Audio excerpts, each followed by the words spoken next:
Okie dokie. Hello everyone. Hope you're doing good today. We are back with some Black Myth, and hopefully today will be the last stream because all we really have left is the final boss. So that's exciting, and I also hope it's not as hard as Erlon because that was kind of painful, but also really fun. But the only reason why it was so painful was because it was super hot in my room, but today it has cooled down quite a bit. Let's see. Yeah, today's only 86. The day we streamed it was like in the 90s. I don't know specifically, but it was hot. But just in case, I still do have my fan set up and everything, so hopefully we will not have any issues. And yeah. I don't know how long this is gonna take, but if we by chance finish earlier than usual, then we'll see what we can do. But in the meantime, nothing to it. Let's get right into it.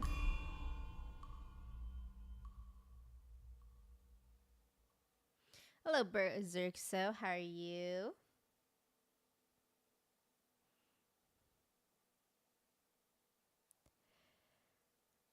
I have a feeling that the final boss won't be as hard as Erlon, but the thing that really hurt most in that fight was how much damage he did. So we'll see. We also have the new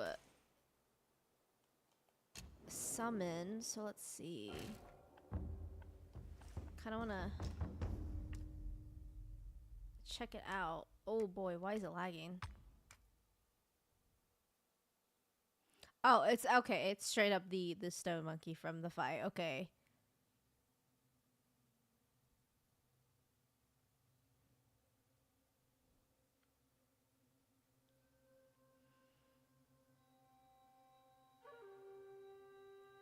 Interesting. Okay. That's fun. Hi, Glassbub Mama. How are you guys doing? I got to fix AC. It's creaking and making noises. Oh, that's probably not too good. Just out of curiosity, I'm gonna try it right now. Can I? I can. No, I can't. It's on cooldown. Alright, well, alright, I guess we just set up. Hey, Game Fox! How are you?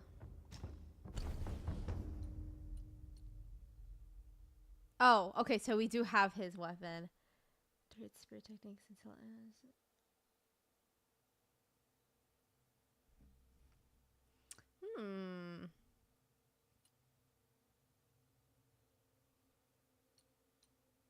I think I'm gonna keep my staff just because I lose out on the crits reducing my cooldown, but it's not too bad. That would have been a great weapon to have with my Gale Guard armor, but alas, we are beyond that.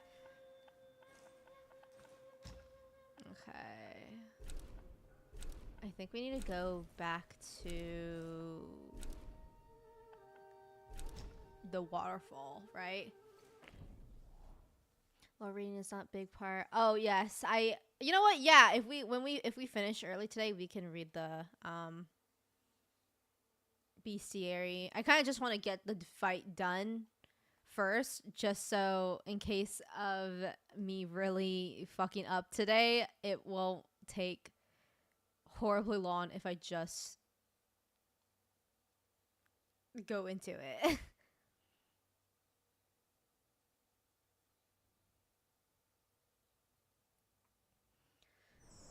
Okay, let's see here. I'll use it against an enemy, I guess.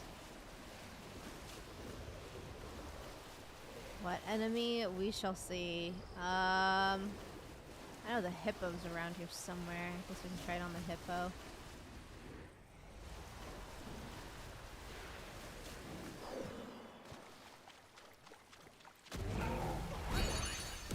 Okay. So it's quite literally the same. I see. We get a lot of HP from it. Oh, that just okay. I thought. I guess it being like a counter, if it is as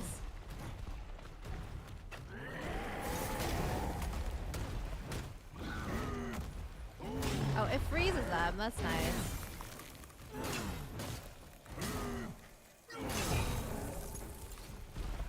It also lasts for a long time. We have a lot of HP with this. As I just kind of run. I'm pretty sure enemies are supposed to spawn here, but my transformation's about to run out, so no point. Okay, well, there's that. Do I like that more than Golden Lightning? I'm not too sure.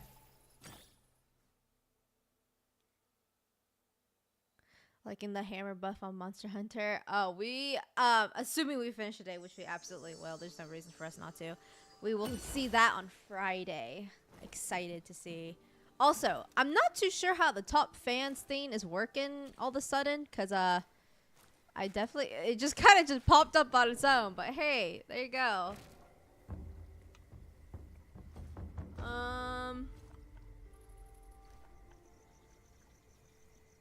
What was I gonna? Okay, yes. I just kind of want to see the upgrades for this. Oh god, you need a lot of sparks for that.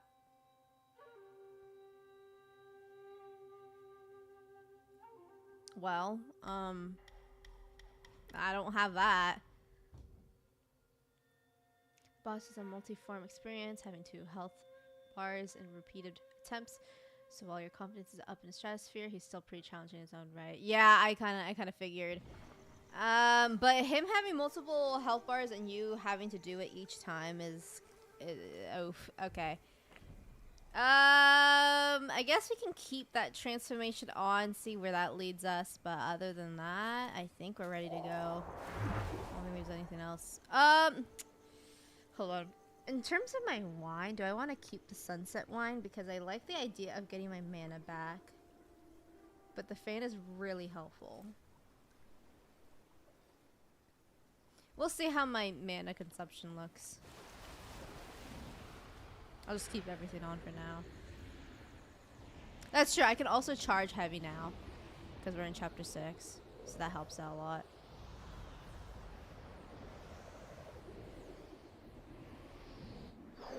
Alright guys, am I gonna skip the, or, oh my god, I can't speak. Am I going to miss this jump? Place your bets. Yeah, if it's gonna be as hard as the secret boss, then, maybe here for a while. Oh, I didn't miss it. Yay! Although it did lag a bit, which is a little concerning, but whatever.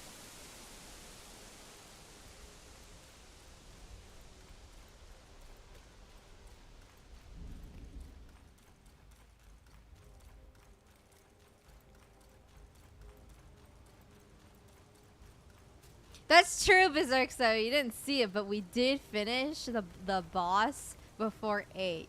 So, you know.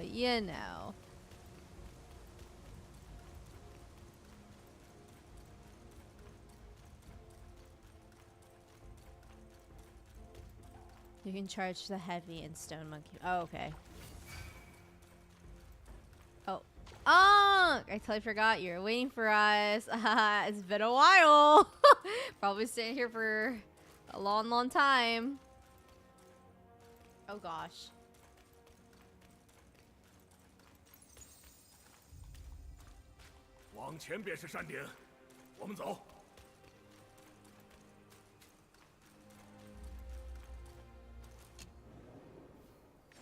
It's already getting kind of laggy, which is a little scary.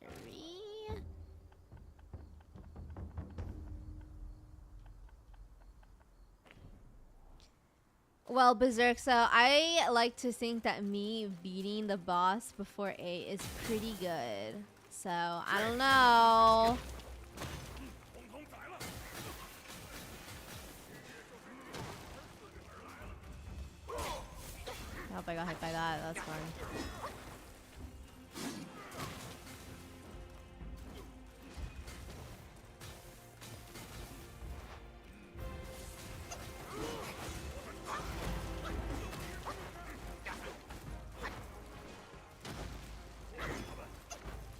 gonna walk past this.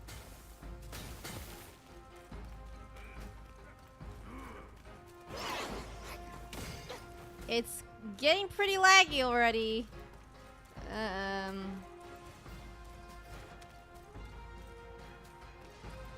That's true. I still have actually yet to use any medicine. Oh, thanks, Unk. Kinda just spawned in there.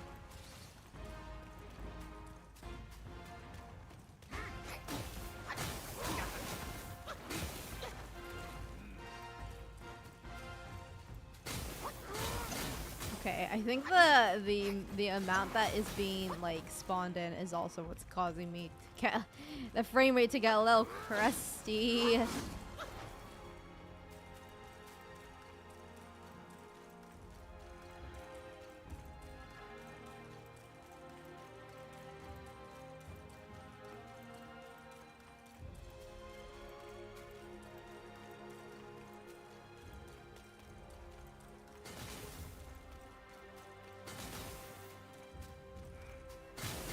I'm sure this is a very good way of farming sparks, though, because there's so many enemies that are just getting spawned here. Except, I feel like these guys have a lot of HP, so maybe not. Don't mind me. We're just making our way up.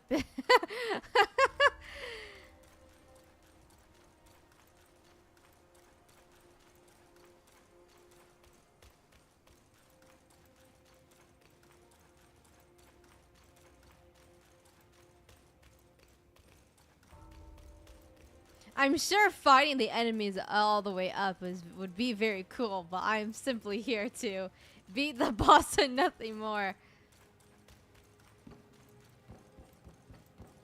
I'm getting right to business today.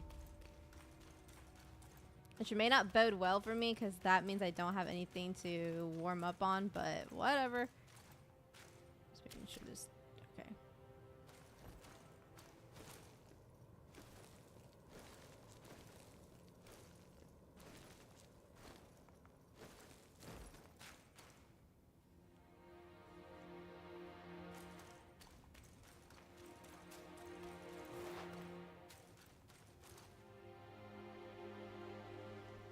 I hope they give me another shrine before all of that, so I don't have to walk all the way up. I'm sure they will, though.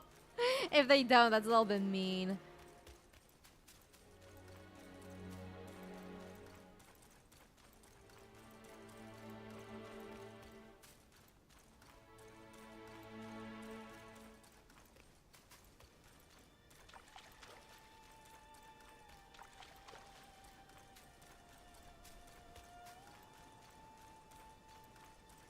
Because of Michael. I love how we keep like morphing his name further and further from the original. What are you gonna do if you beat the boss quick? Shorter stream? Maybe, but we can finally read the bestiary afterwards. As Glass Bob has been wanting us to for a while. I guess just rest so I can get that itty bitty health back. Okay, nothing to it.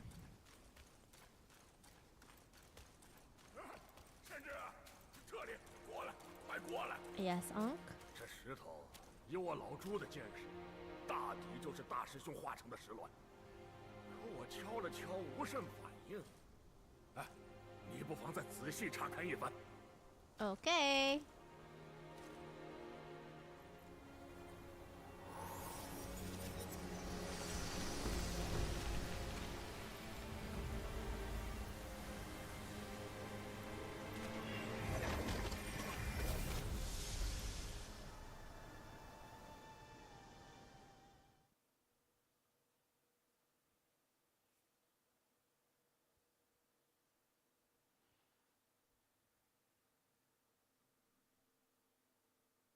Minoto X to be a ditto.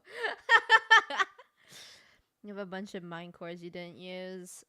I'm not gonna lie, I don't remember what mine cores are used. Is it just to upgrade your armor? Oh, probably. I probably should have upgraded my armor, huh?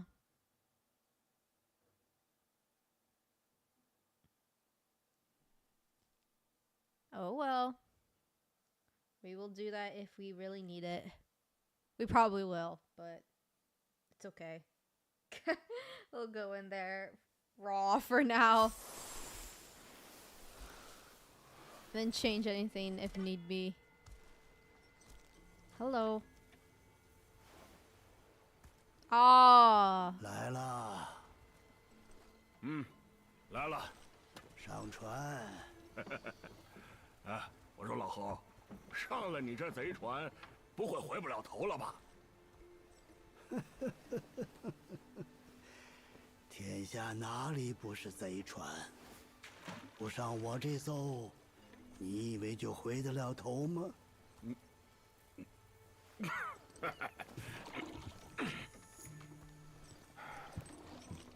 哎，这里是什么地方？他的记忆。Yes, Manabu X is gonna be with us just because he is the solo dev of the game after all.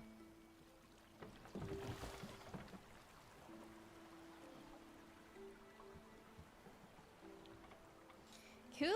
Can you guys believe that the entirety of the creation of the DLC was dependent on me winning that fight?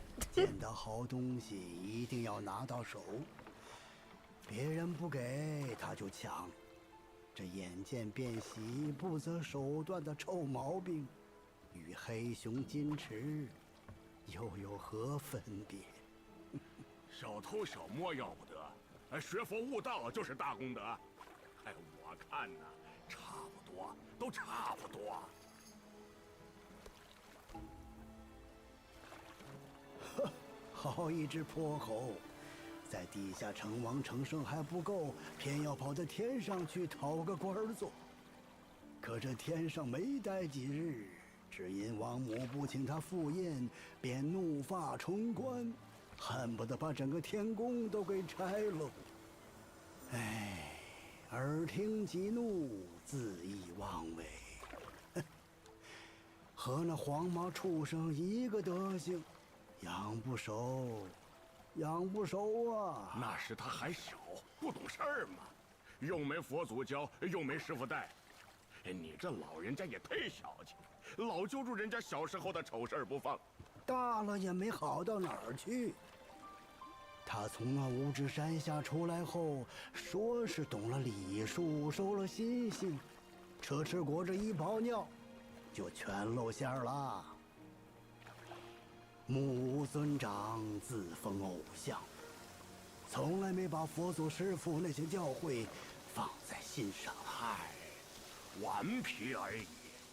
天生本事大的人呐，骨子里都有那么点自恋，我也一样。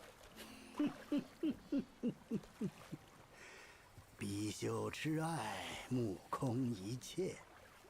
比起那黄眉小子的狂妄 I do know my Asian lore. I do know what the levitating ribbon is means. 这不是那谁吗？叫什么夫人呢？弄得师傅一怒之下把师兄赶回了老家。哎，在白虎岭。他倒是狠心绝情，接连3次打碎过去的爱人，自以为从此不会再有牵挂。可你也明白，他心里根本没有放下，不然也不至于成了佛，仍要执意逃离灵山。蛇肠必死，多情一蛇。这一点他像你，还有你的那些个情人，无论身在何处，永远是孽海晴天的囚徒。别说我，老朱是慧根不够，师兄自那次后，情情爱爱的消停多了。Graham's just called Uncle Sim.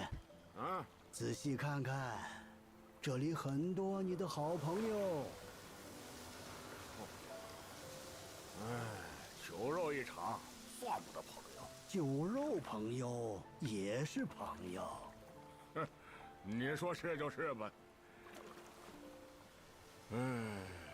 这几个老兄弟似乎没得一个善终啊。是啊，古往今来的奇才异能之士，何其之多，但真正成就不朽功业的，寥寥无几。你们可知为何？世道不公。世道从来不公。运气不好。运气只是强者的谦词。那只能是，没我老朱英俊了。因为空有天赋，不思进取，小富即安，沉迷享乐，想安逸又想名利，想快意江湖又想成佛做祖，哪有这样的好事？身本多忧，怎可全求？牛魔王如此，孙悟空也如此。有天命的眷顾，更需有斩断私心烦念的觉悟。你可记好了。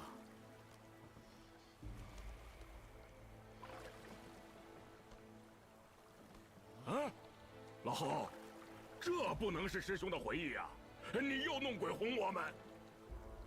哎，如今6根还缺1根，八戒，是哪一根？眼耳鼻舌身意啊，意，春意。你方才看到了什么？我们仨。那就是最后1根。哦，我懂了，是你。我一早就猜疑，敢莫你才是大师兄的意，难怪一路引导我们。不是我，是他。什么鬼话？你说他是大师兄？是，也不是。I love how my clothes are clipping through the bow. 还含含糊糊卖什么关子？大圣死后，6根中有5根存留下来，被几个妖王分去，唯独意没了。意为6根之首，是每个生命独一无二的本质。正因如此，它注定会随着生命的逝去而陨灭。 Crazy how all of this is in a rock. Yeah, I mean, maybe we should start cracking open rocks and touching them to get some sort of hidden lore. 你个老东西，一直在骗我们！你的大师兄绝无可能复生了，但他的根本并没有消疏。天帝也自会再生出一个合适的后辈，把那根本连同名号一起传下去。这天选的后辈，便是天命人。你原是无名之人，却在集齐6根的途中，斗了重重艰险，战了许多强者，淬炼出了足以配得上那份力量的刚强意志。你是说，让这小猴子顶替我师兄，他配吗？孙悟空早就死了。八戒，你心里明白，你那师兄从来没那么圆满。孙悟空既已不在，当接过这名号的人，或者是他。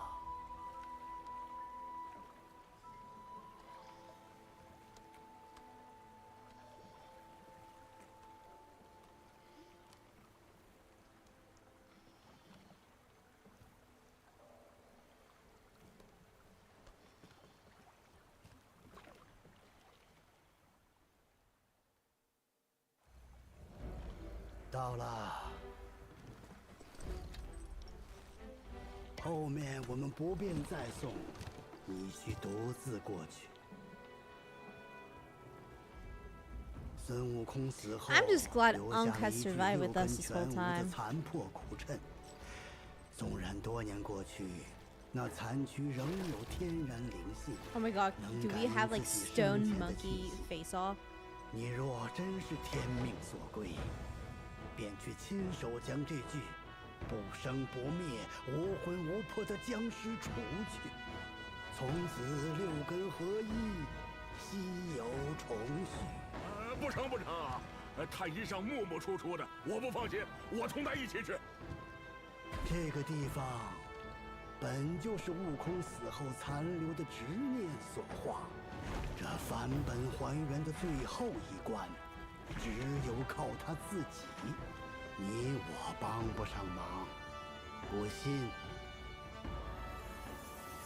你看，小猴子，好侄子，打不过就跑，悟空的名头咱不要也罢。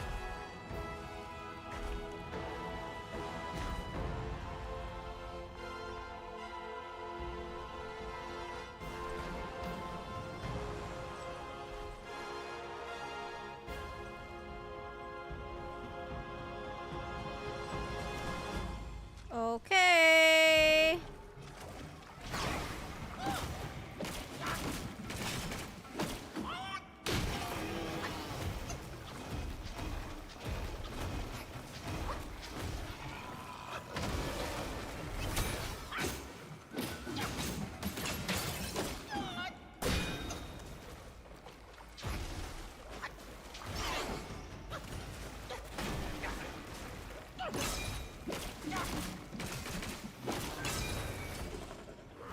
Oh wait, why am I using pillar stance? What the fuck is going on? Where did this... Okay, hold on. Where did this come from?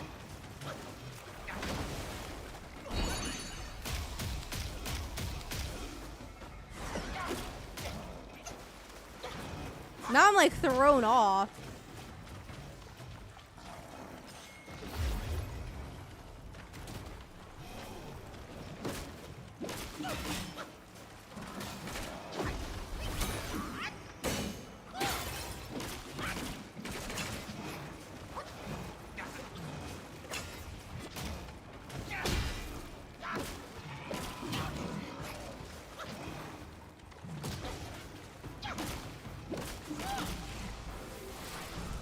Oh, Wukong stance? Okay. I was like, what is happening?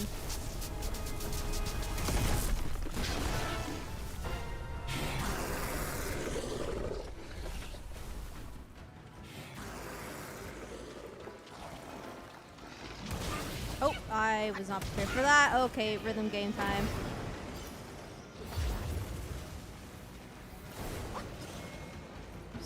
Again. Oh, I didn't mean to actually let go of it. Whoops.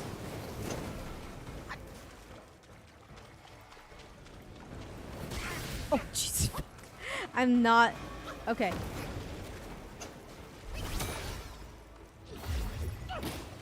My mana is already not looking too hot, unfortunately.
He did just a Shadow Clone Jutsu.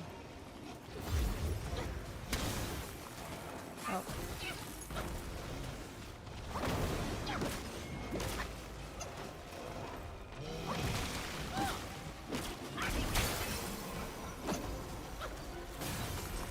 Oh. Oh jeez. Oh wait, I'm frozen. Jeez.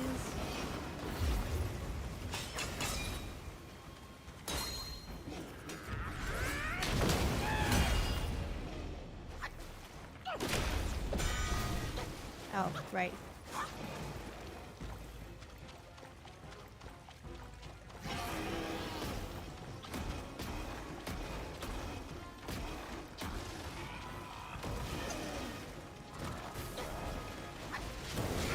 Okay, this is the part that kind of sucks. Okay, because oh god, it comes really fast.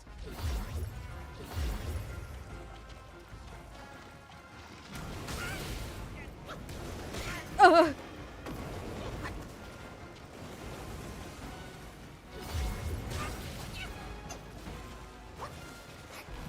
One moment, sir, please. One moment.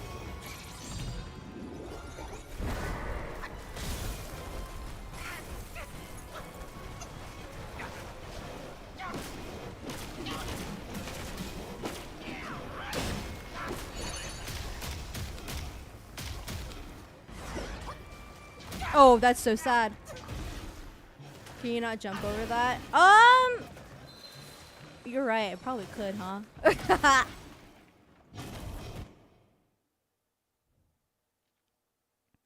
I think I did try jumping over it with that other boss that did a similar move, but it came too...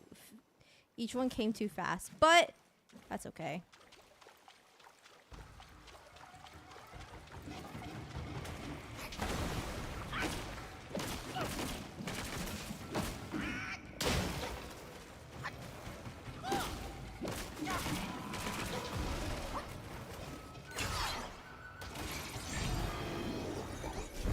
Maybe I'll do this off rip real fast.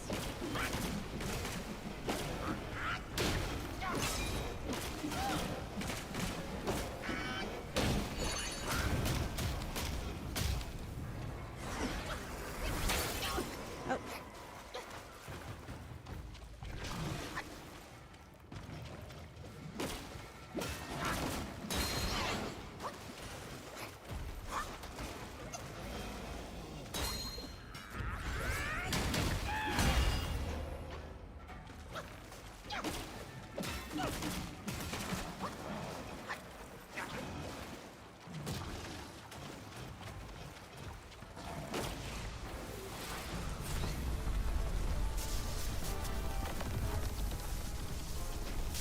Hey Boone, how are you?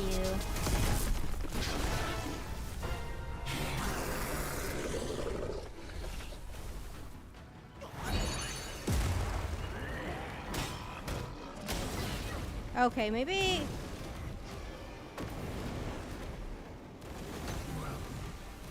Transformation wasn't really a good time to do this. That's okay.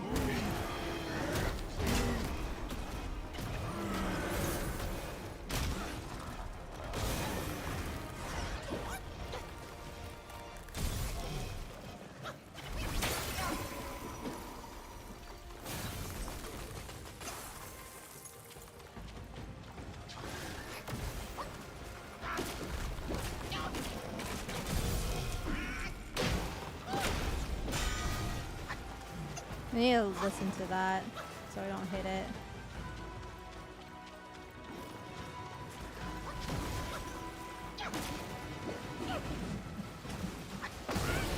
Oh, here we go.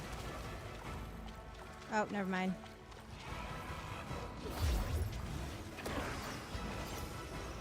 He still sees me, doesn't he? Okay, I might as well just hit him.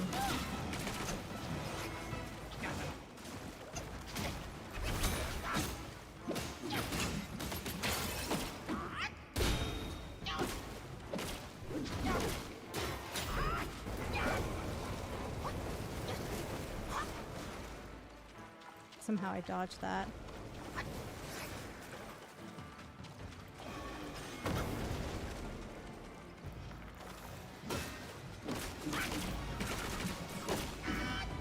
pluck of many, I think. Okay.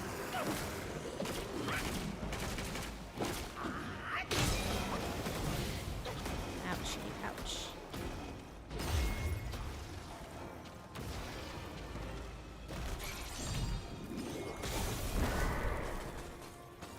Oh, that isn't. Oh. Unfortunately. Just gonna do this while in cloud step.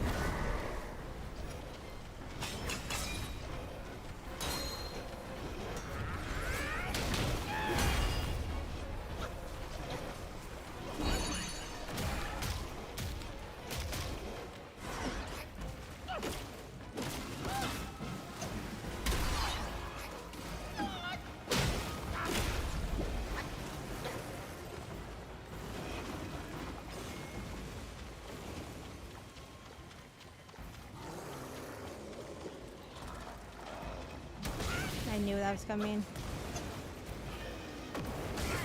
Ugh.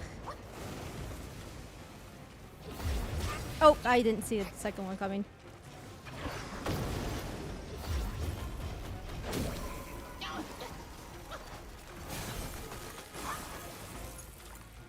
Well, I'm already out of mana, which isn't good, so I think I will have to...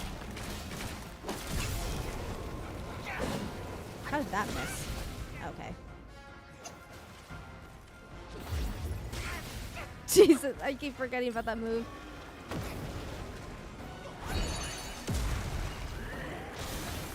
Okay, he had to jump. Or had to scream, I mean.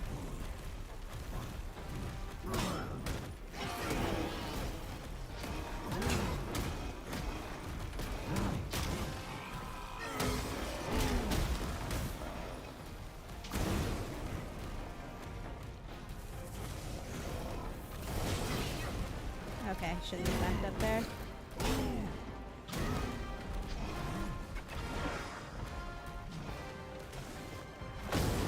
Oh, he knew I was. I think you need to remember that he knows where I am.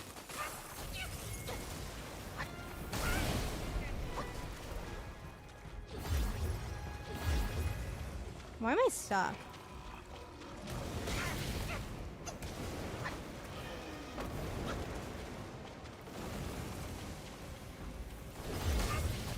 Okay.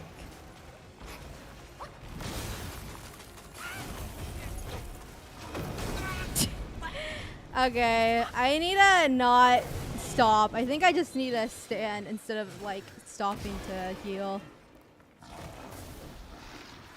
Did you see the Diddy verdict? Yeah, what the fuck was that all about? Why? I don't understand how he could get away with that. There, absolutely, he like bought them off or something, because that's just so disappointing and just disgusting.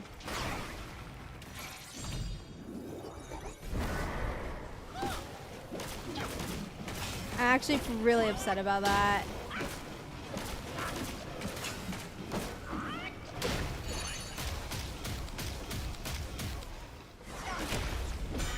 I think I want to swap my wine off, to be honest. I'm not really feeling this wine though. Because I just don't really need fan that much in this situation, I don't think.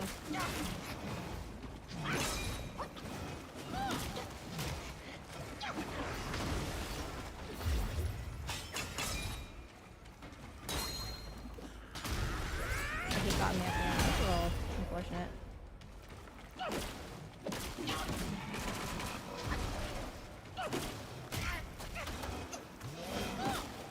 Okay, I need to slow down.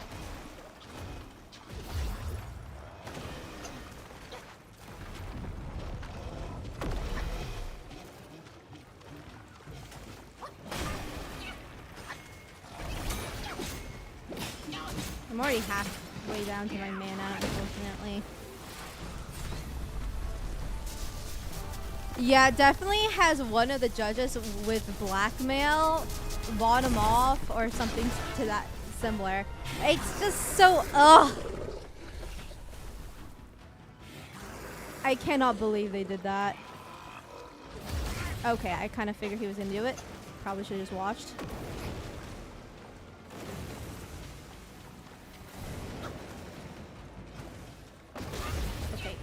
again. Okay, I'm just gonna...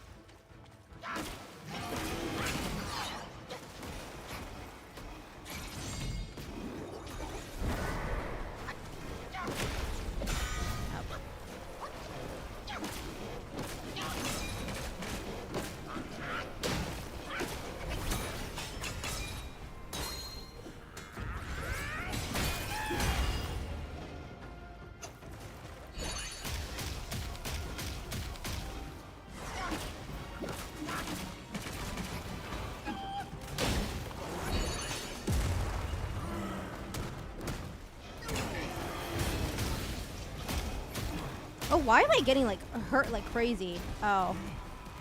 I thought I was hitting him. Wow, that's confusing.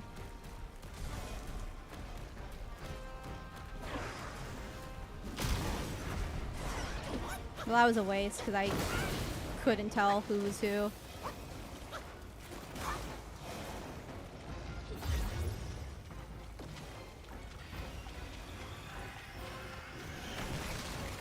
It's,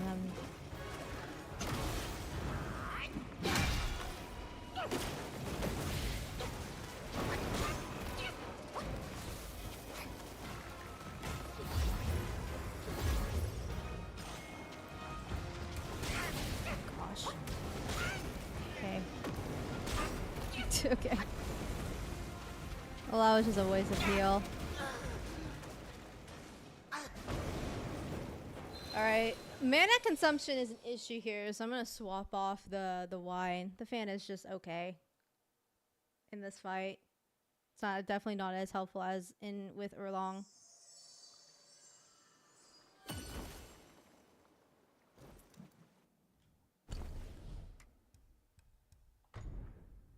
Oh wait, I think I need to go into the shrine to get my...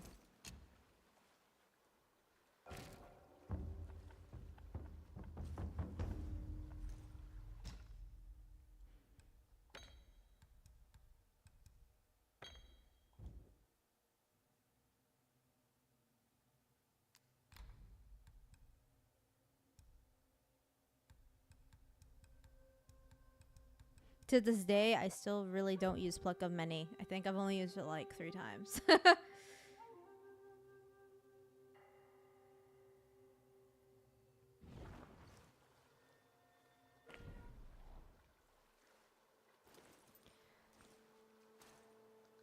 Kid Cody's probably gonna die of a heart attack in a few months.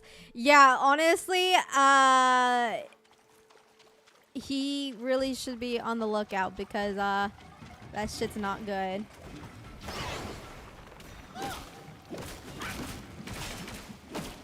Probably should go into a witness protection program. I'm not gonna lie. Oh, I didn't mean to do that. I meant to do my fan, but that's okay.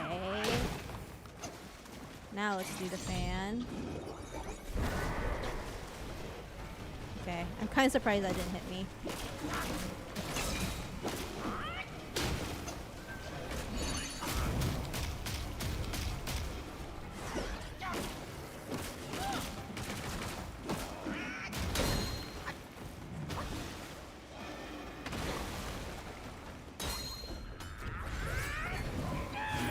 Oh, you bitch.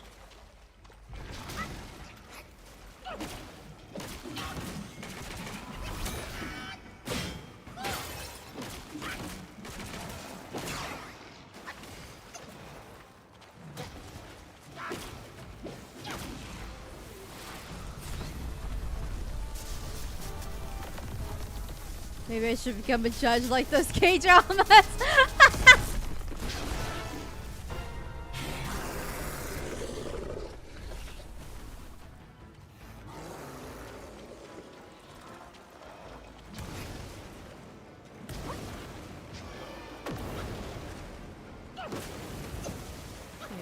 Remember that he does it one final time there.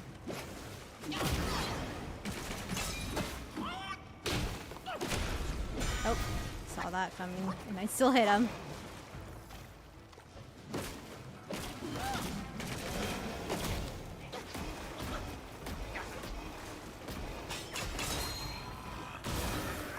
Sad. Oh, it still goes through though. That's kind of impressive. Can I heal? Thank you. Yeah, for whatever reason, the heal just didn't go through.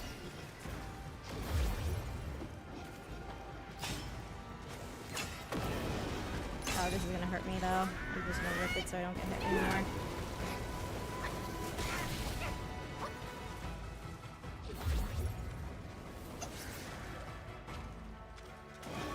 Oh, dodged that too early.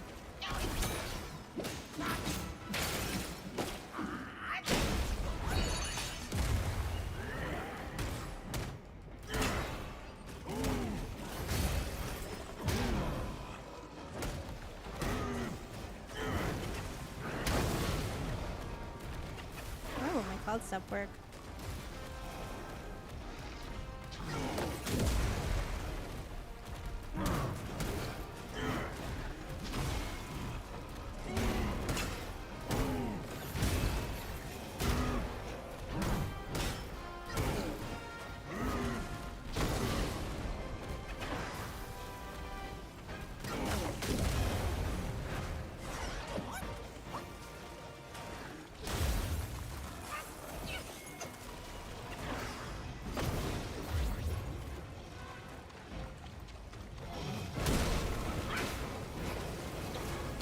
Oh. Oh my god, I saw that coming. I thought I dodged it. I'm stuck. That was unfortunate. I got stuck on that rock.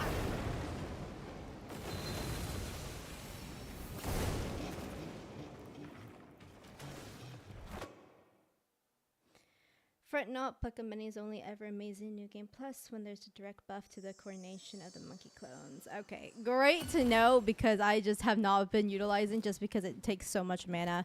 You know what I'm going to do though? I'm probably going to take down the damage done by Cloud stuff. Or not the manage, or not manage. Oh my god, I'm brain farting so much. The mana consumption. Oh, but it only slightly increases, so maybe it's not really. It should be fine. I think I'm going to take this off, though. Can I not take it back? Because it doesn't do me anything. It doesn't seem like I can take it back for whatever reason. Okay.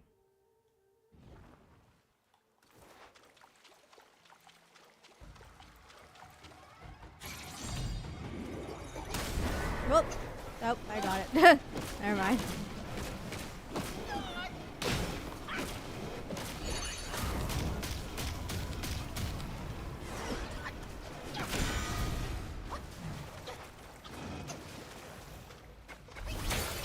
Oh, well, that was a waste.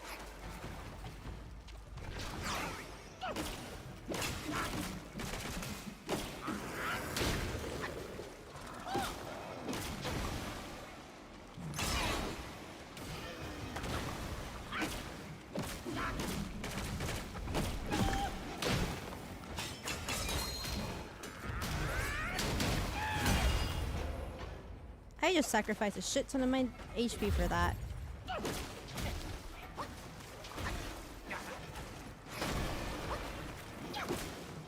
Oh, I wasn't using the shrine? Oh, I didn't know I had to use the shrine to get my sparks back. If that's the case, hold on. Just kill me so I can get it back. Just so I can have my mana.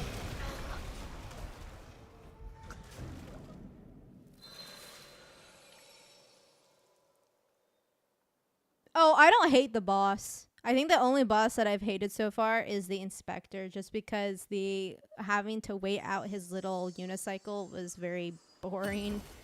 This is not bad. This is just me not being able to time my dodges correctly.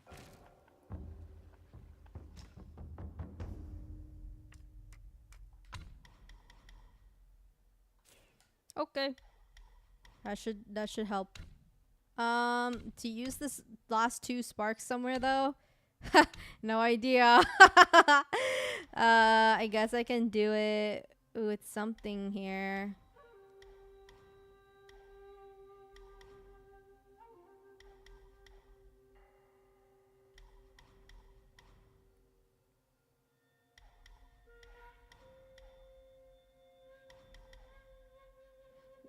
I don't know. guess I'll do attack for now. What's your favorite boss from this game? Huh, that's a good question. I never really thought of that. I don't actually really know. I would have to look at them again.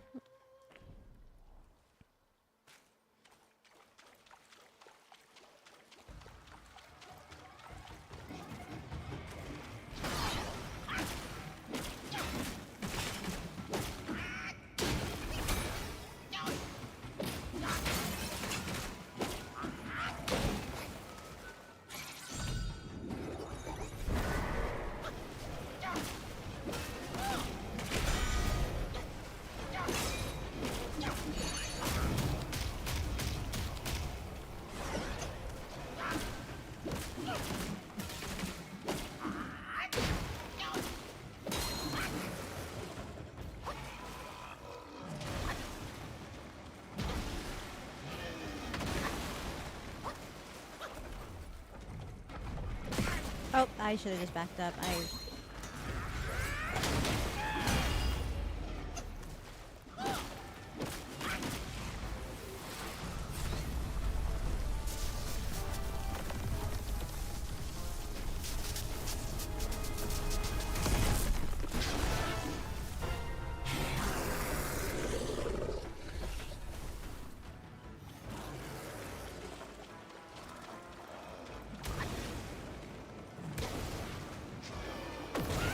Oh, I totally dodged that last one, though. Well, that's ouchies.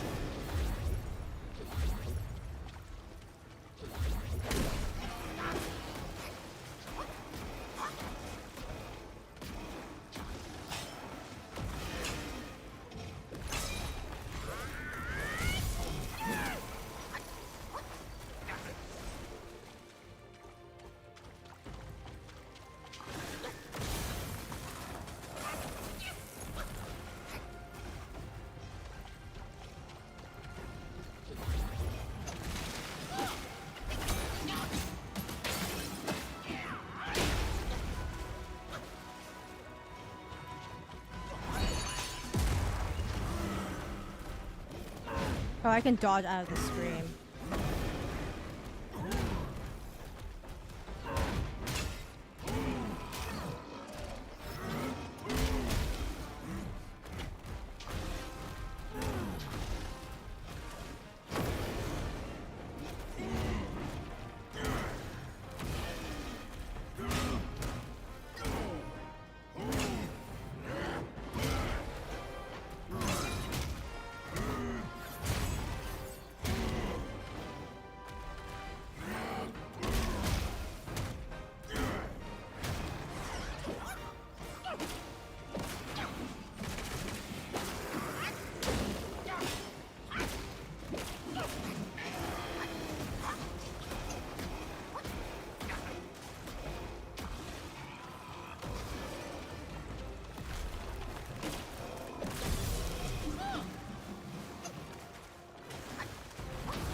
So,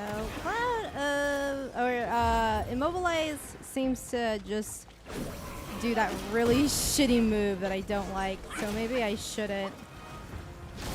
Oh boy. They're kind of wombo comboing me right now.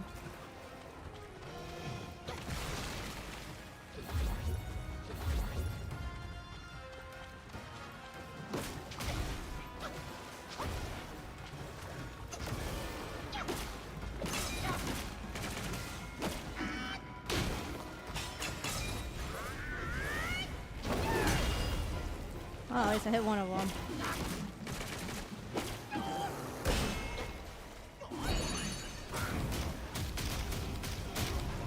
Okay, that works.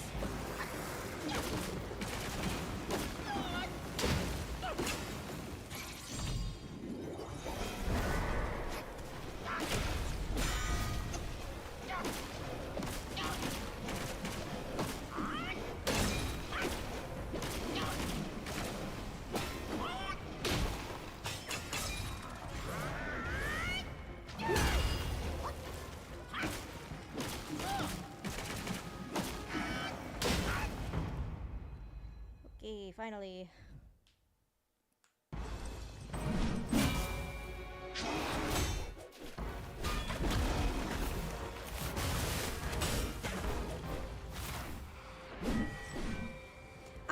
I did not know what the conversation was. I looked over as like, let's hope they didn't nut on the figure. I got, oh god.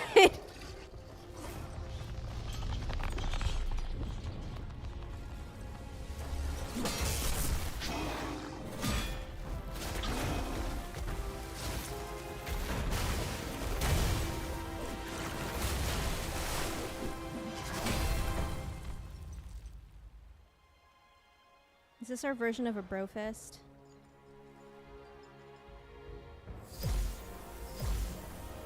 Oh, the spell that I never use.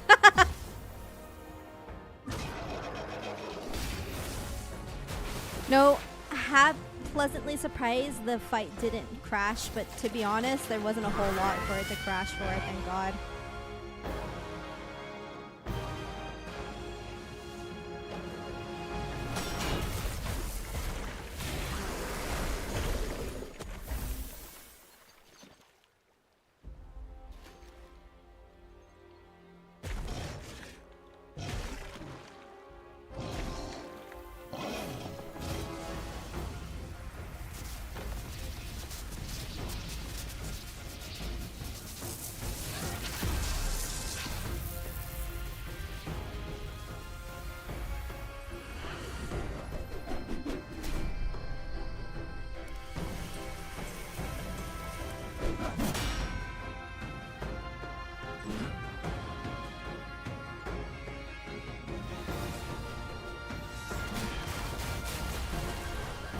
I beat the game. Wait, I don't have to fight this guy, or skip the credits by pressing Alt F4. Ah! Hey, buddy! Hey, buddy! I was reading chat. Oh, he actually is not. Doesn't see me. Hold on. Hello? Why did you just not, was I not locked on him? Okay, well, Sag.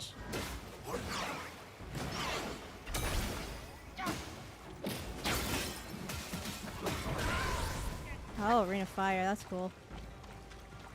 I'm not getting in there, you can come towards me though.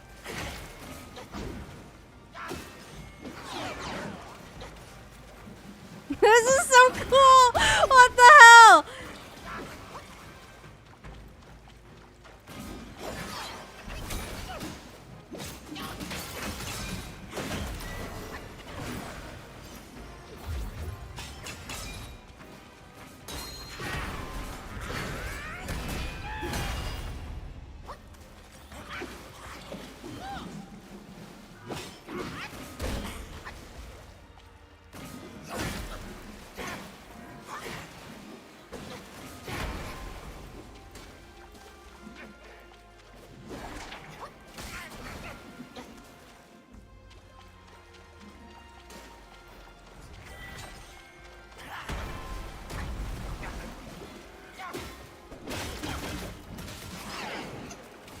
I unfortunately do not know a whole lot about pillar stuff for you to for me to really counter you.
The aura.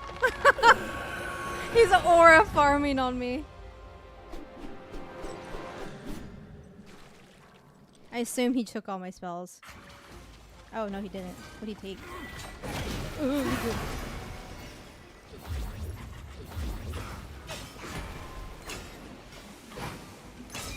Oh, he took my stance. Okay. Damn!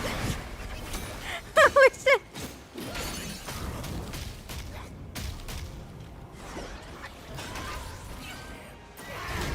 Oh, yeah.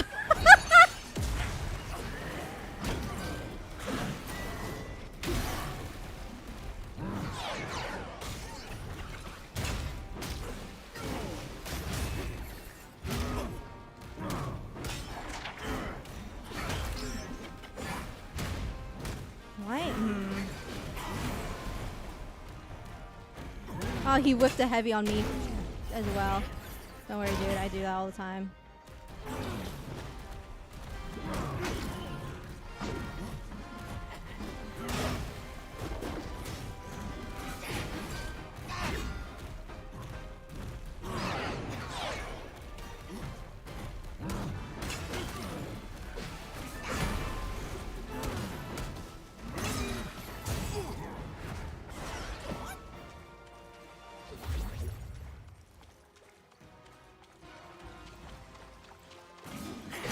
Jesus Christ, he did move so fast. Oh god.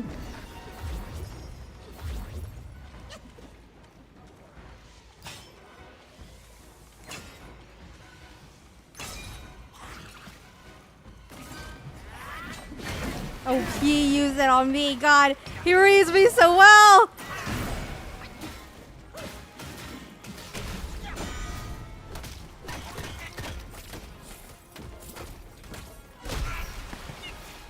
Ouchie, ouch. Thank you.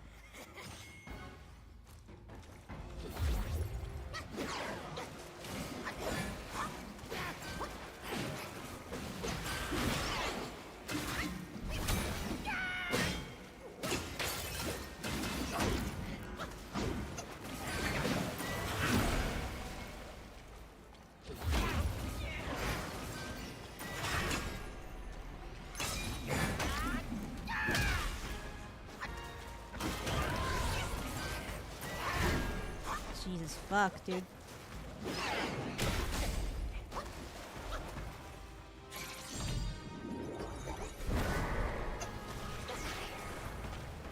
That actually doesn't work on him.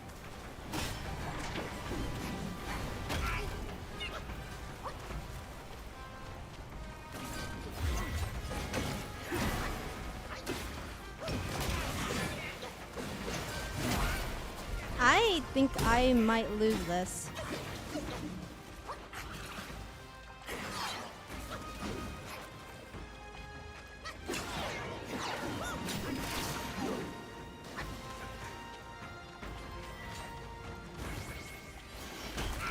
Well, I don't even know what that move does. I've never seen that.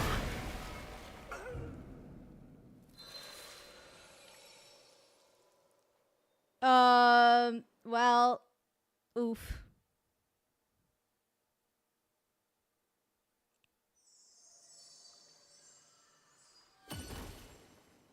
All things considered, though, not too bad. He does take a while to get up. Never mind, he just gets straight to the point. Probably should have just summoned.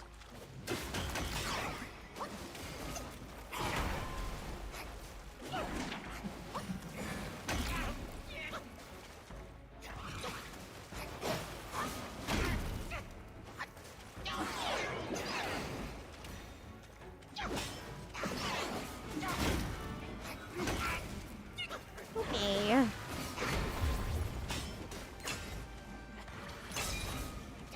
Oh, I got my Wukong stance back. Interestingly enough. Oh, he's too far away. That was a whiff.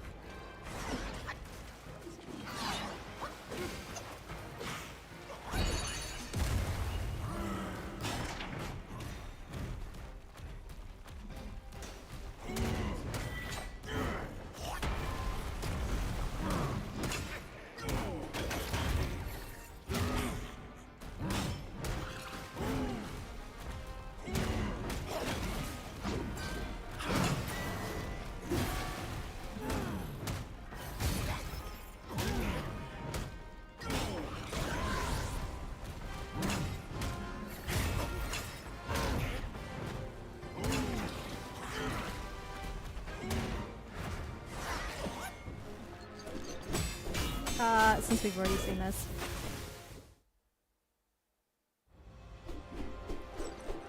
Also, sorry about the drop frames. Really bad timing for that to happen. Oh, I see why I had my Wukong stance back, because that was just the first half. Okay, well, good. Poor timing for that.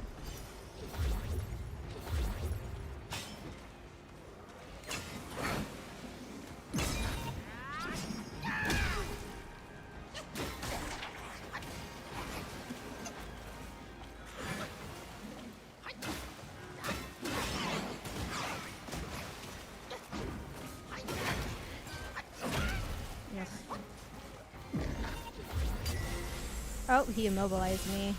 Did he immobilize me at all? Oh, he immobilized me because I healed. That's fucking sick, dude. What the fuck? That's actually so sick.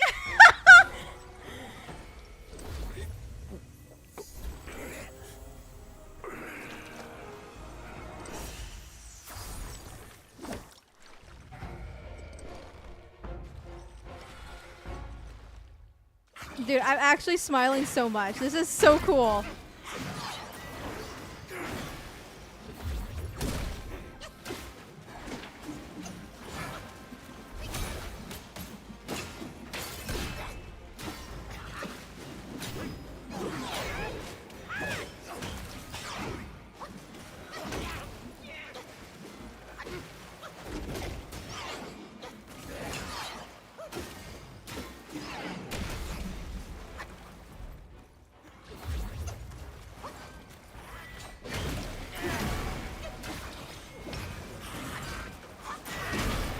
Ouchie, ouch.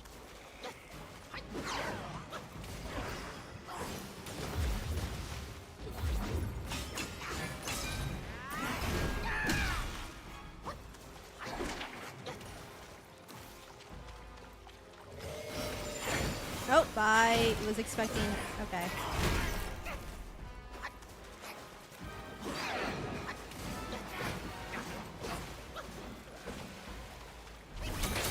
I just glitched in place.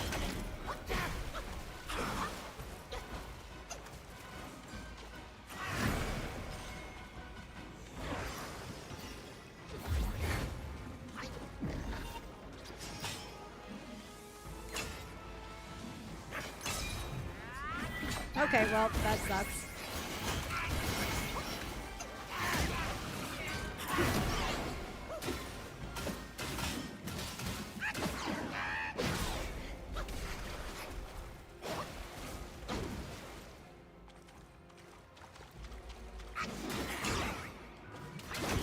Oh, I was trying to see through.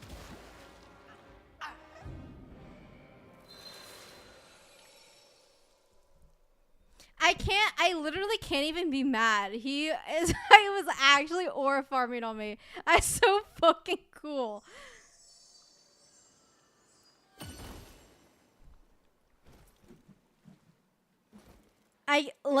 Dude, I actually cannot be mad. That's sick. Okay. I can't even think of anything differently that I can do. So, can I just open up with... Sure can.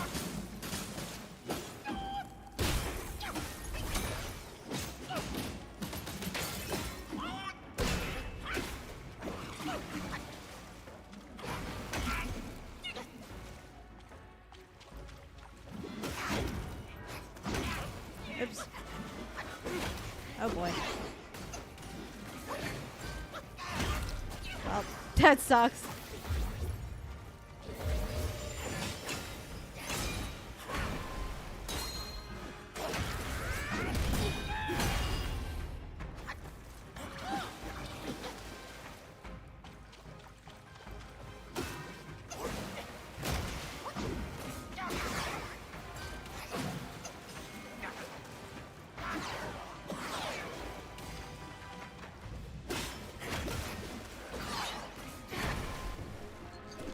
No, it would be truly terrifying if he had Gale Guard armor. That would be scary.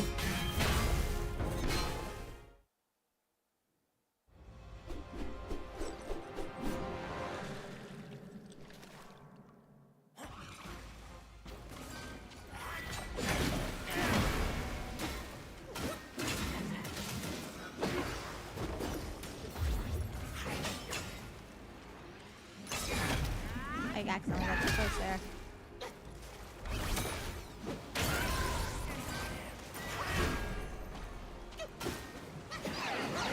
The upgraded version of Immobilize might actually be really good now.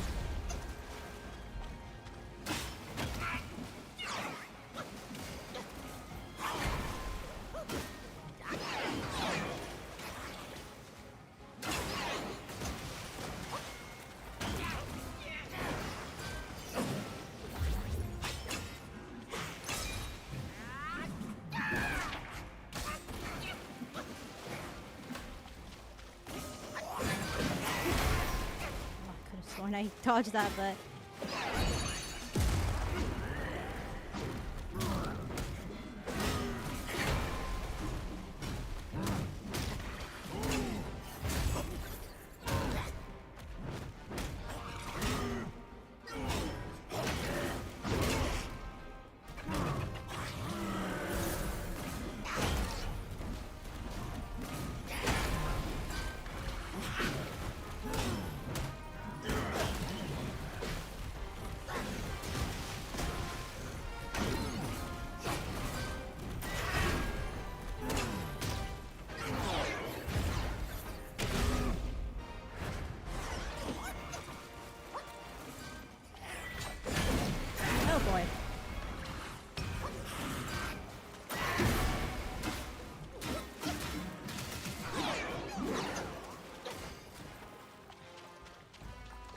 trying to wait for my cloud stuff to come back because I really don't want him to steal my drink.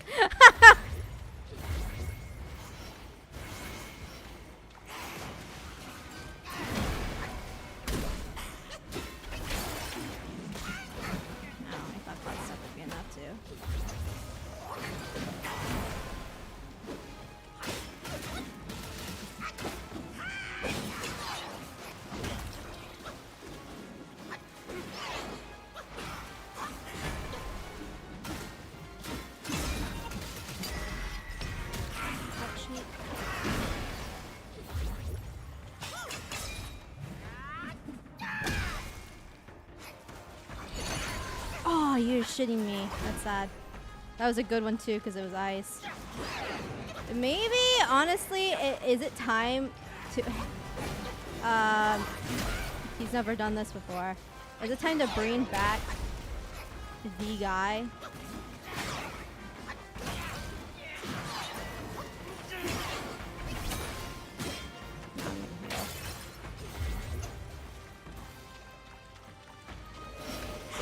Okay.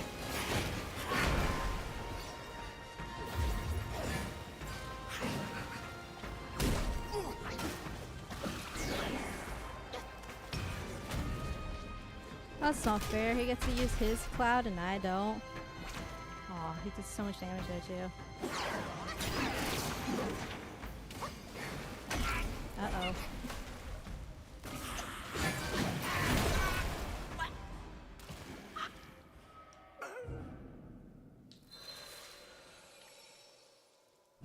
Is it time to bring back the persona that we've been using the whole entire game? Actually, we'll see. I kind of just want to see how good it is, because the thing with the frog is that it takes so long for it to come back. So I actually am curious if this will work out or not.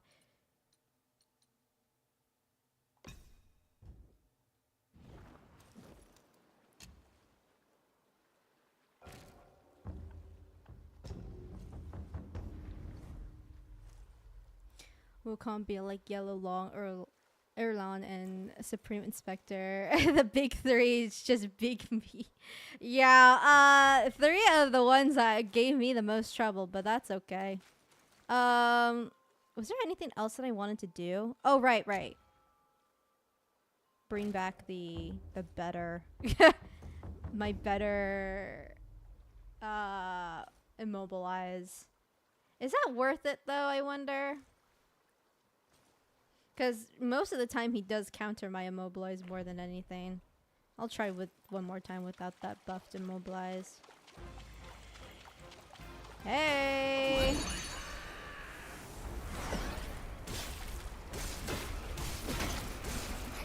No, it doesn't freeze him nearly as fast as the frog does. Also, I'm curious if the fan really doesn't work on him. I guess it works on the first half and not the second half, so I might as well look at the beginning.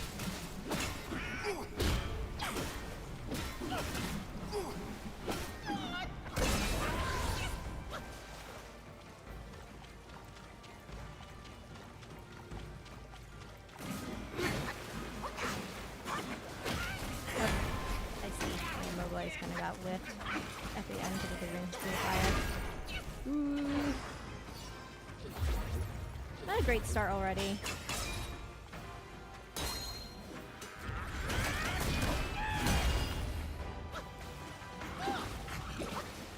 Yeah, he does heal in the middle. You can stop him by... Okay, wow. This first half kind of blows. Okay, hold on. Just kill me. I don't think our trusty persona is the way to go. Unfortunately.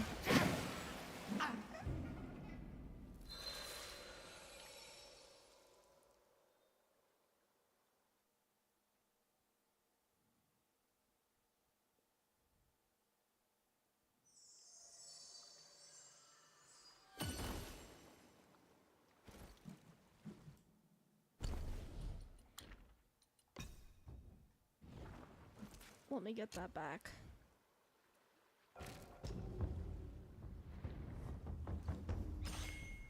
I can't even get mad when he gets my gore because it's so fucking cool. He's only done it once though.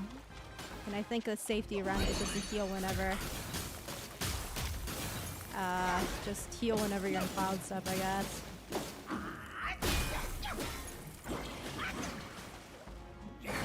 Oh, I was going to use the fan.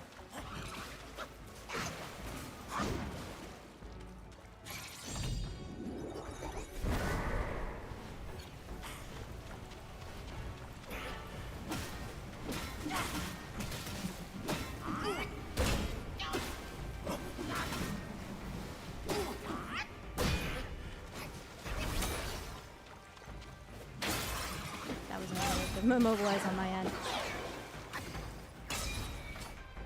Oh, I meant to. Okay.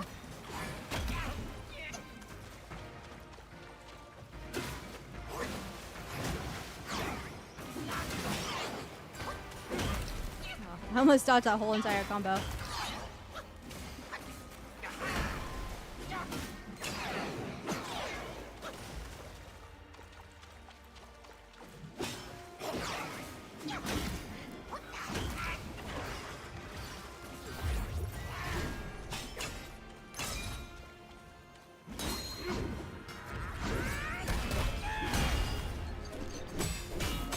Bring Unk back, he was useful.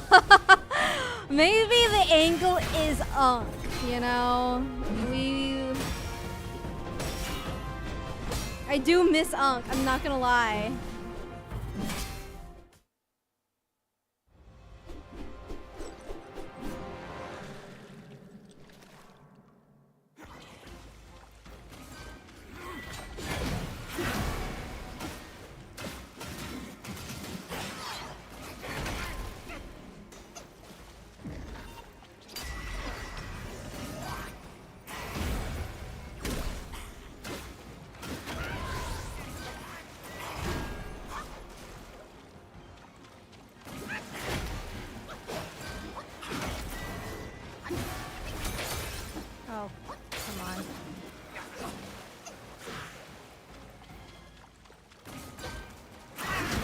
Oh gosh, I couldn't have my eyes on him. Well, this might be a bus already.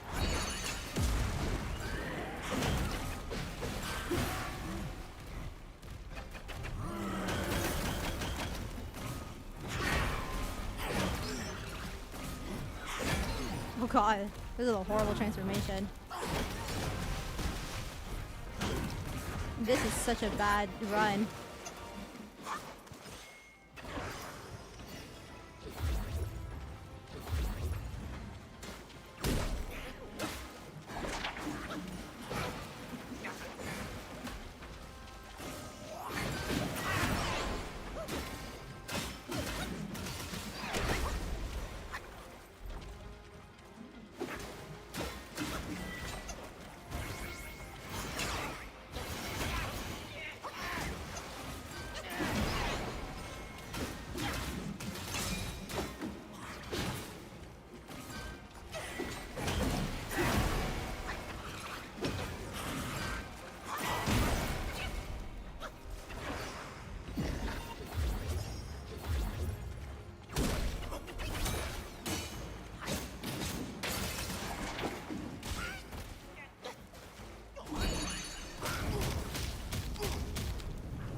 Well, halfway again, but I feel like I'm in a worse position.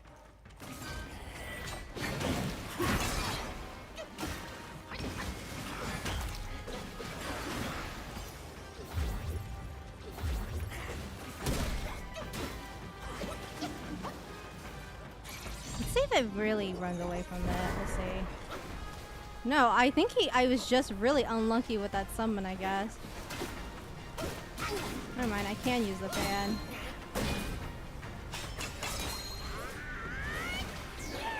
Well, that's rough.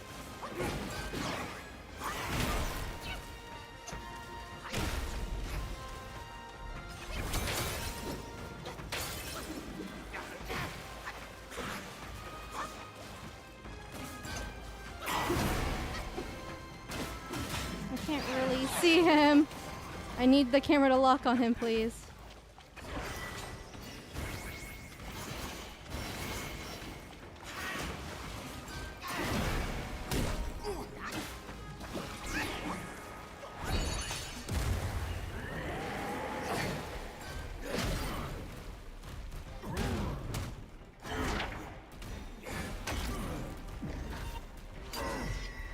Ah.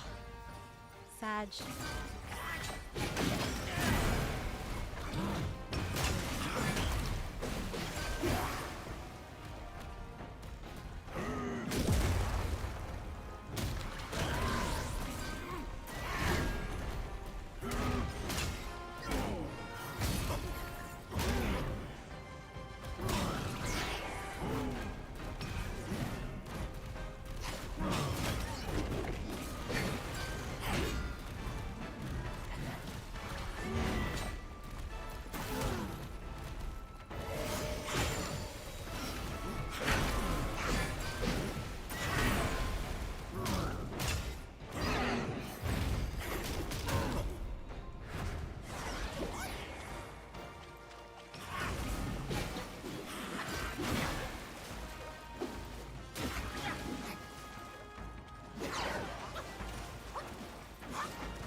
Oh god, I'm kind of glad that didn't hit me.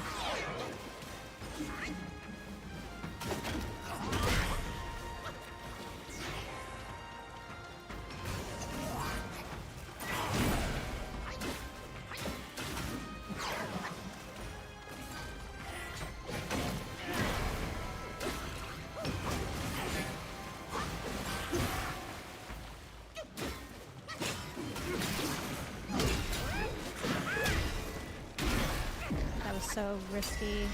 It's over. If I had more stamina there, I shouldn't have done that. That was so close though. I'm so backed up with chat. Hold on. I should slow down and read chat. Let me catch up with things. I think the last time I read chat, we were talking about stinky anime figurines, right? From a website. I did. Okay, so funny enough, that website I have learned just recently. Beforehand, I didn't really know much about it, but I just recently learned about it because I was like looking up online where to get like Chikawa merch because getting it in the US is so abysmal and Miniso is just not it. And people recommended that website, but good thing that you mentioned that, Glass Bob, because well, to be fair, their selection for Chikawa stuff wasn't that good, but regardless, I was like, I don't know if I trust this website. That was close, though. Okay.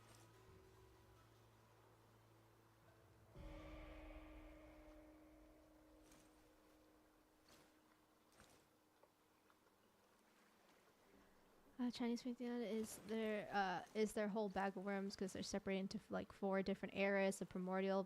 Oh, okay. So okay, that's kind of like the Old Testament and the New Testament, if I had to guess, right? I see. It's hard power scale then, but at least in raw power, Wukong is pretty up there, albeit it's not like how they're Japanese, but we're separated between Amatsukami, Kunitsukami and the yokai, because they at least coexist in the same timeline under the same culture development. That's true. I've actually been reading up on my yokai recently, because I found a pretty good website that tells me about like all the different yokai. So I've been addicted to reading that. And you're pretty right in that sense. Some of the yokai differentiate based on region, which I think is quite interesting. How depending on where they'll have like the same creature but different takes, which is really, really interesting to me. But you know, in the grand scheme of things, that makes sense. But yeah, that's true. China does have a quite the pickle of a history. Japan's big issue doesn't come until World War II, I want to say.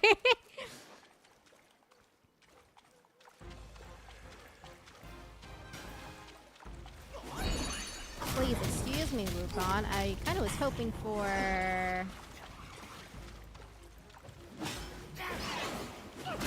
Okay, I should have just kept dodging.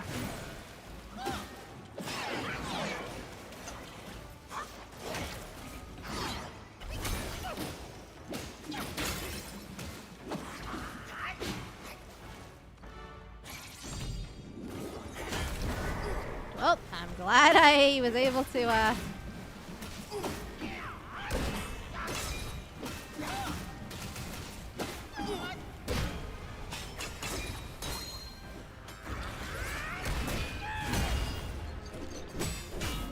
Sanyar! It's been a while. How are you?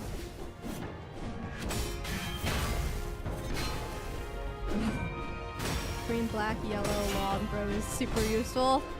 I was thinking that. I think Dragon Unk may make an appearance just because he's also good or reliable.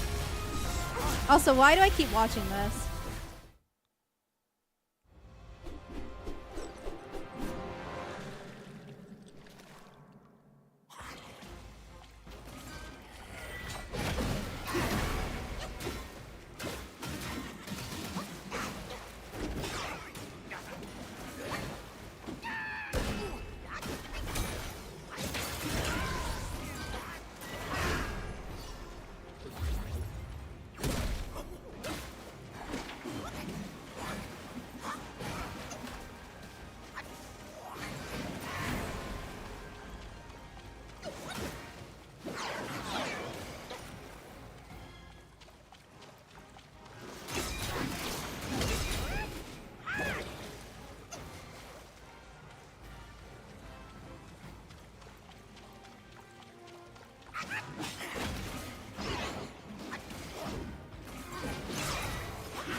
Well, I got my icing off at least.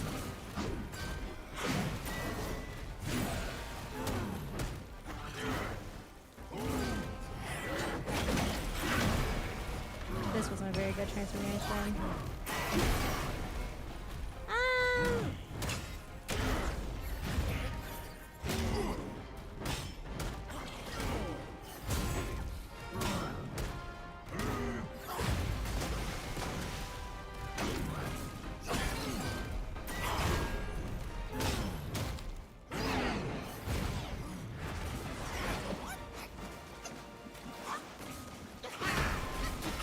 Okay, he wasn't done with his combo. Yikes.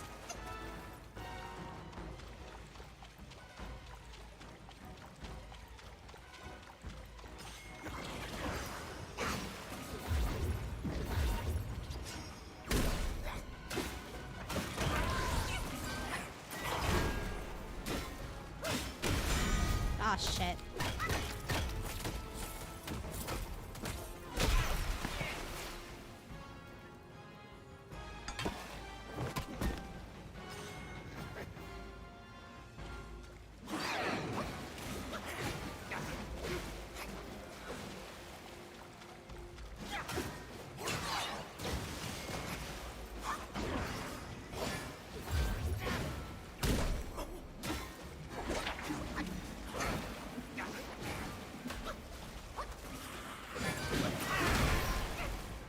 I usually dodge that one. Not this time. Oh, wait. Oh, he actually didn't punish me with that.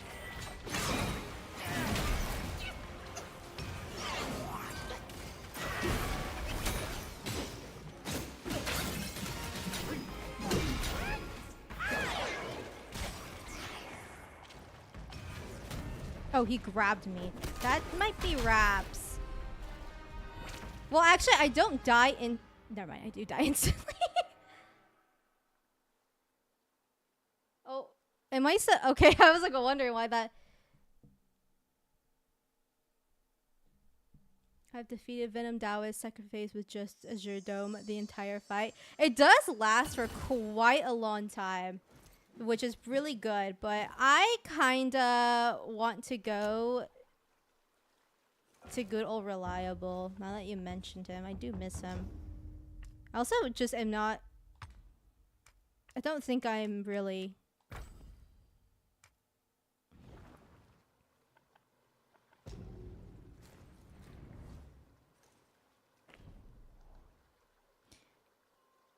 we have a store here in UK that you can get these Chikawa blind boxes for like dude, I want those blind boxes so bad. I've been like watching Miniso and saying when we get them, but they don't bring it over here. It's so stupid.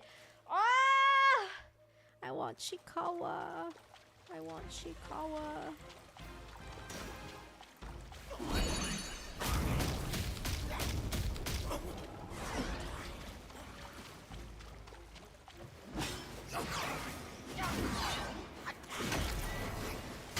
Okay, got a little greedy there. Shouldn't have done that.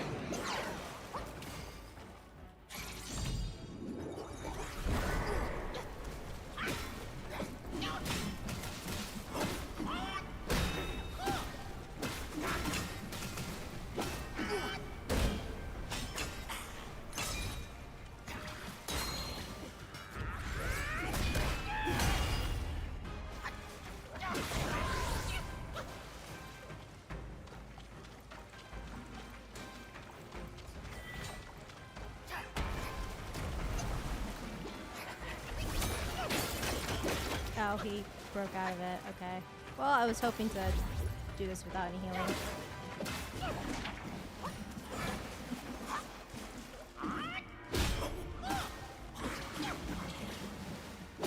I was like a literally one hit. Come on. Look if HMV delivers to US. I think the problem is that if you were to buy things from Uniqlo, or not Uniqlo, Miniso. Hold on, maybe I shouldn't. I should be focusing on the fight. Sorry, I will mention that later.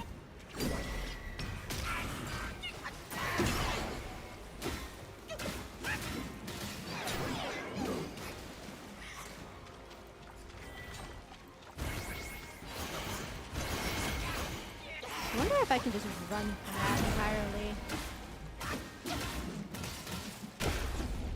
Oh wait, okay. That works. Oh, I didn't want to charge my attack, to be honest.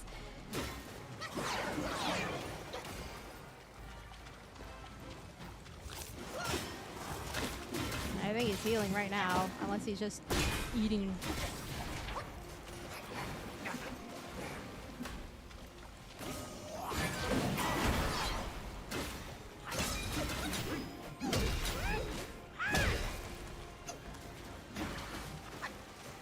Alright, let's see how golden mining works here. Oh god. Actually, oh god. His parrying his attack is kind of difficult.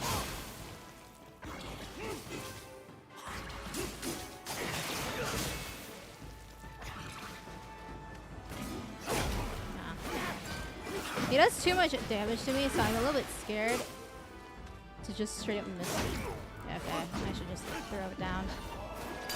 Like, oh no, he punishes me. He punishes Ong? That's so sad. Okay, and we hit that by accident.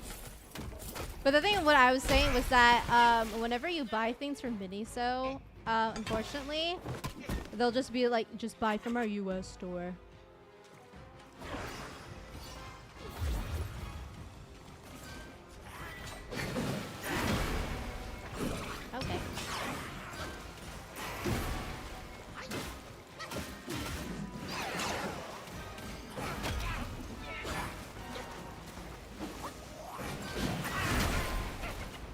boy.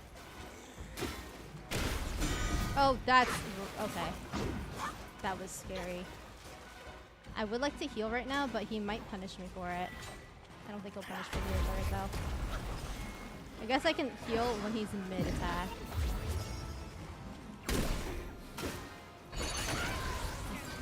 Okay, so every time I do my summon, he like does ring of fire immediately. Okay, so unfortunately it doesn't seem like Dragon Unk is really the way to go around it.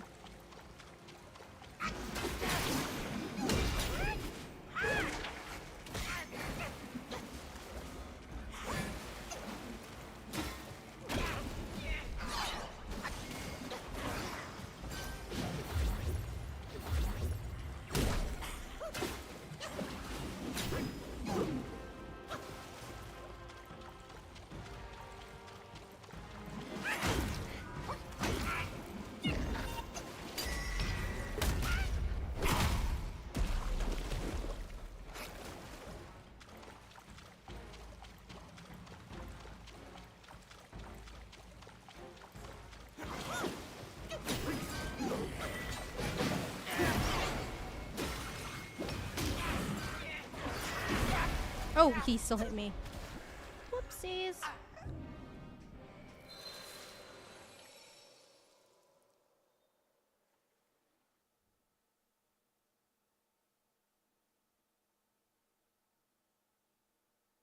His blind boxes have Chikawa and his friends in prison outfits. What did he do? I can actually perfectly describe that episode in perfect memory. Okay, so Chikawa and friends stumbled upon a cave, and they're like, "Oh, what's here? What's in here?" And then they went in, right? And then a bunch of goblins came out, and then the goblins took them hostage, and the goblins have a jail in there, and so they were sent into the jail, and then they put prison outfits on them. And then they're like, what are they going to do to us? And then throughout the time that they were there for a long time too, like multiple days, to the point where they were low-key starving. And then they progressively pieced it together that these goblins were going to cook them and eat them. And so they had like a whole ass prison break. Usagi the goat like started chipping away at a hole in the wall with a spoon. You know how it goes. And they were able to get out through there. They had another character in that episode that helped them get out, because he was like this big, strong guy. So he was just like, I'll distract him while you guys get out, and stuff like that. And that's why they're in their prison.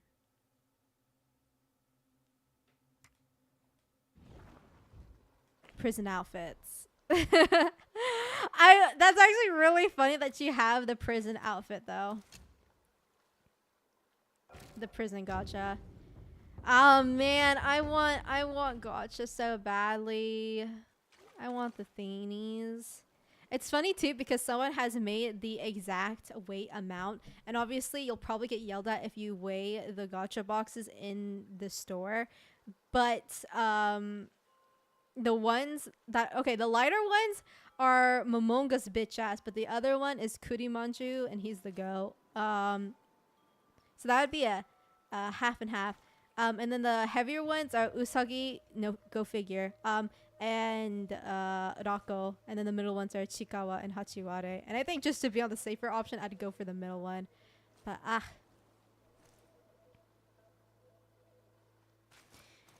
anyways, past Chikawa. But Mari brought up a good point, because strictly speaking, the worship and recognition of the Amatsukami was Yamato dynasty practice before they assimilated the rest of Japan. Yeah. Not Papamari did in fact not get all the transformations, but none of it matters, because this game is gonna get uninstalled as soon as the camera goes off. That's true. Yeah, sorry. I just need to free up space for Monster Hunter. But someday I'll probably come back to play this again for New Game Plus stuff. But yeah, the rock transformation kind of blows because at least with the other rock transformation ones, you get the idea of him that he's about to do it when he dodges out of your attack. The counter though, there's really nothing that you can help. They also have these coup case blind boxes, but I don't know what coup case is. Yeah, I don't know what that is either. Or kukase. if it's if it's Japanese. I have no idea what that is though.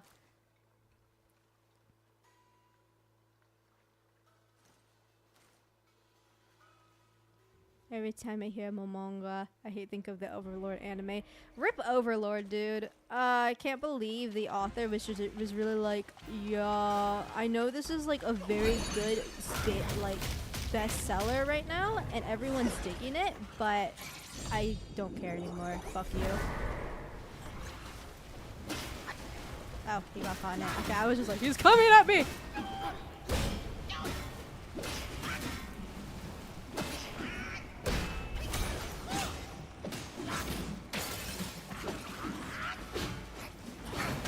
Oh, okay, he whacked me. Up! Okay, unfortunate.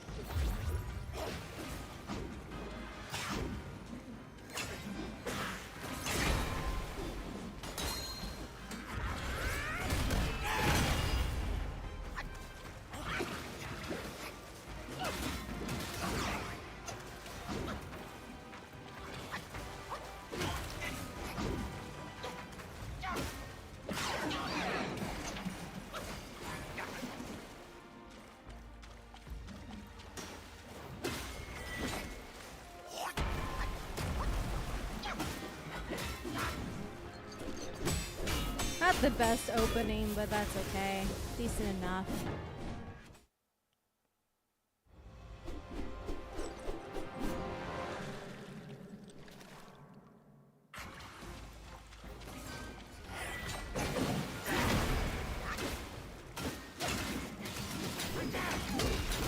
Oh, rip. I thought I was gonna see through that.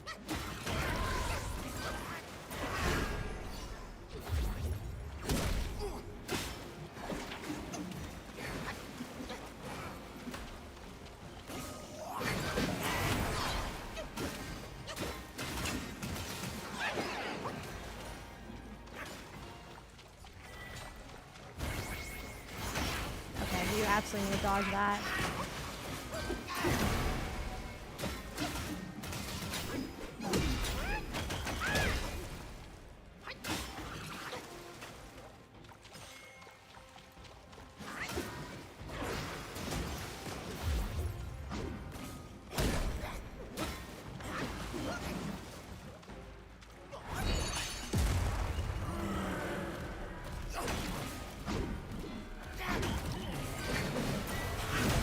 Jeez, that wasn't good.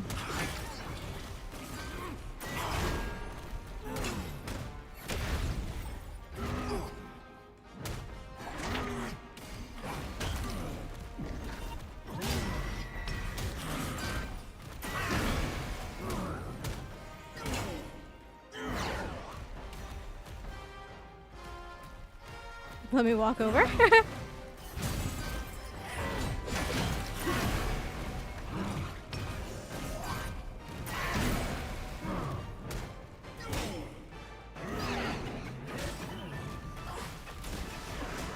Okay. Oh, I did cloud step, thank God. Ah, that was an okay transformation.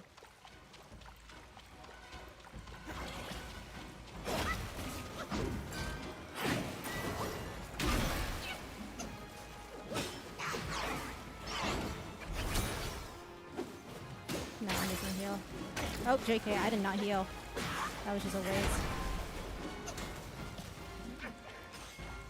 Oh, I'll just cloud step.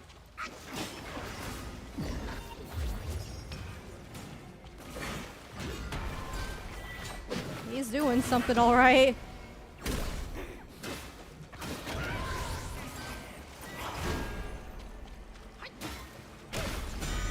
you motherfucker.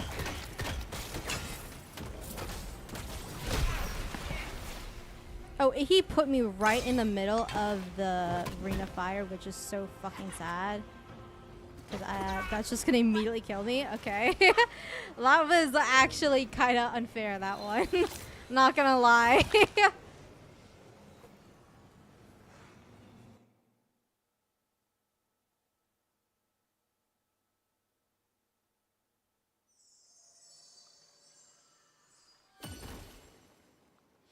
Oh, Leto would not be familiar with Fate stuff because honestly, we kind of avoid Fate. But you know who would be? Who is the master person in Fate knowledge?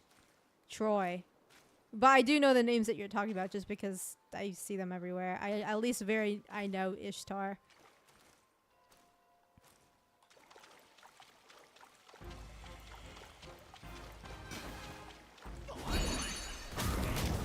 Man, I just keep getting the fire guy. Best one by far is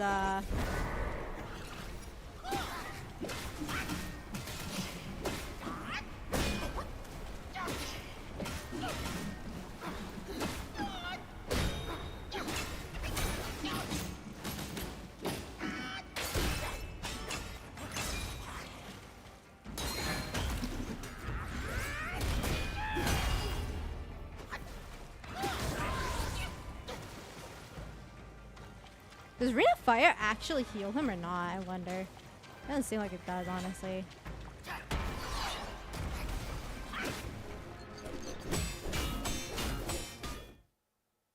Oh, you confused Troy with Leto? Fair enough, fair enough.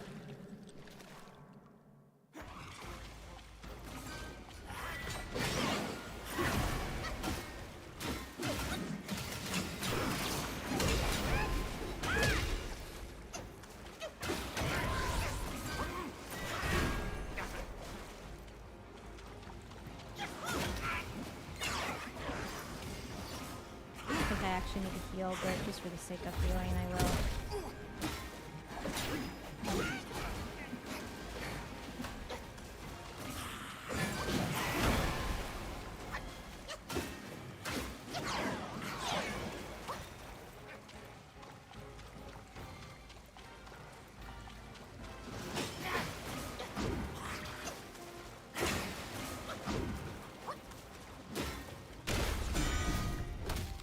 There's nothing to prepare you for that. It is, you're absolutely right, Berserker. So there's nothing that it prepares you for that.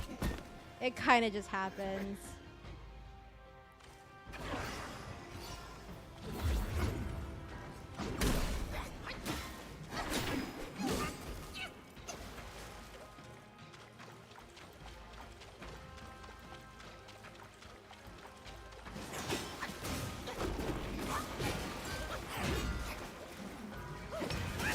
Oh, he's still going. Well, that sucks. Will he punish me for healing here? No, I think I'm too... I think he only punishes me if I'm really close to him. So I guess if I need to heal, I'll just back away. Actually...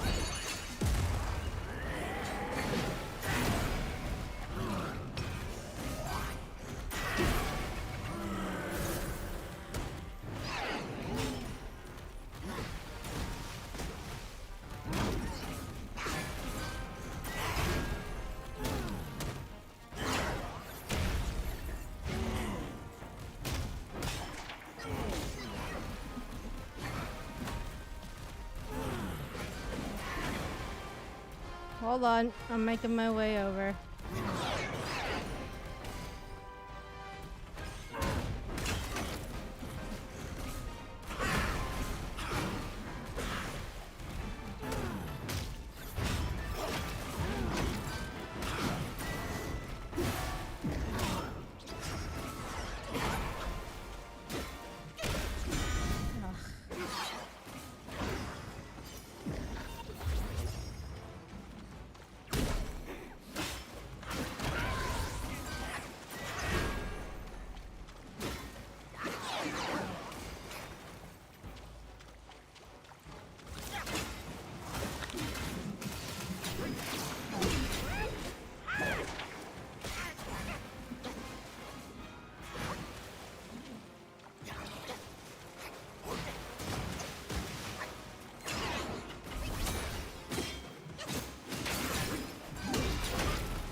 should have just backed up there. Oh well.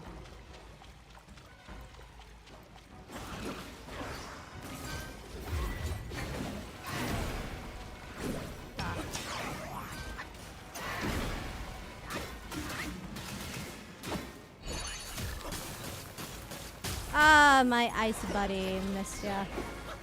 So, but he doesn't really.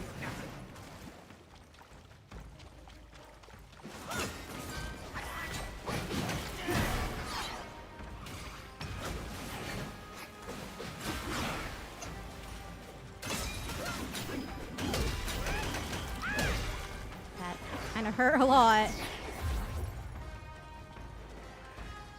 Just gonna double heal here.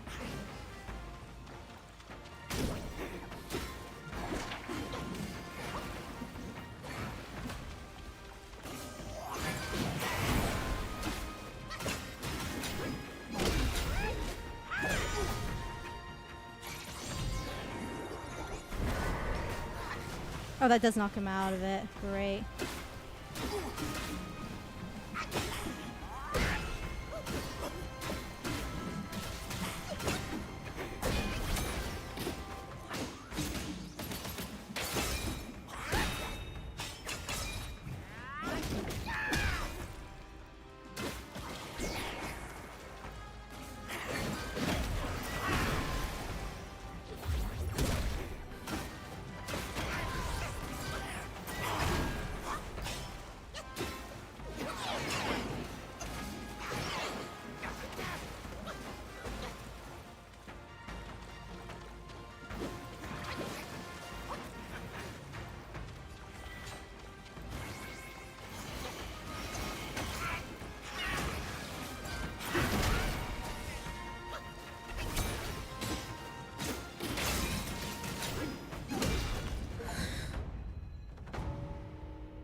Okay.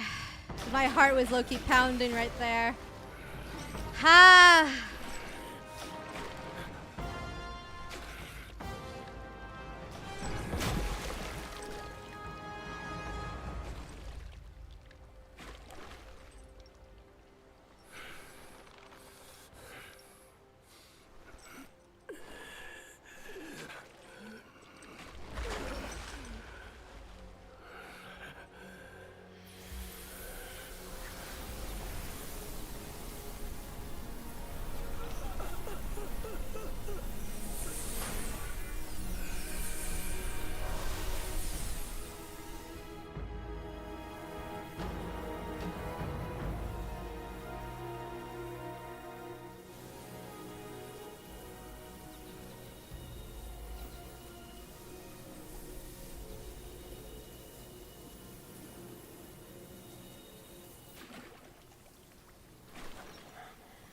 Because your heart was pounding for 2 reasons. The heart of Megatron X with you, and you could install this game to free the shackles. 100%. I am pleasantly surprised it did not crash that whole entire time. I'm so proud of it. 关于他的故事，有人说，他帮唐僧取到了真经，封了斗战胜佛。 从此留在了灵山。也有人说，那个成佛的根本不是他，真正的他早就死在了西行路上。Name drop。还有人说，西游从来都没有发生过。 他只不过是说书人杜撰的一只猴子，但我要讲的故事，你们一定没有听过。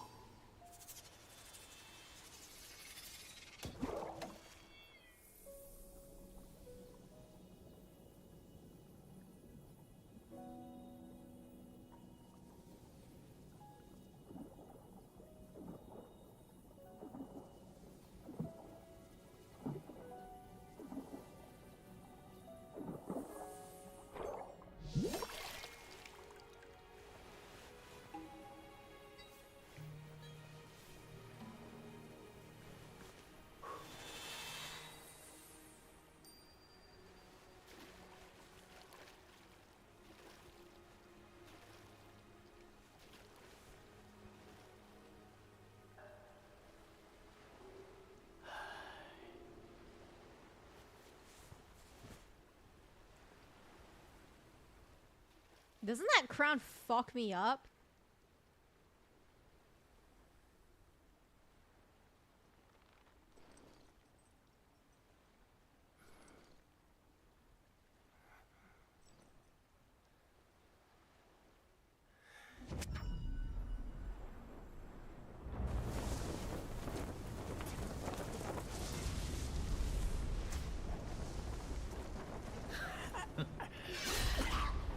成了佛又如何？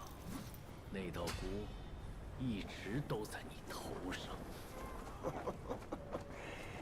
张开你的狗眼，把这就摘下来，给你看。孙悟空，汝因大闹天宫，无以甚深法力，压在五行山下，幸天灾满足，归于释教。且习汝隐恶扬善，在途中练魔降怪有功，全忠全实，加升大直正果，汝为斗战胜佛。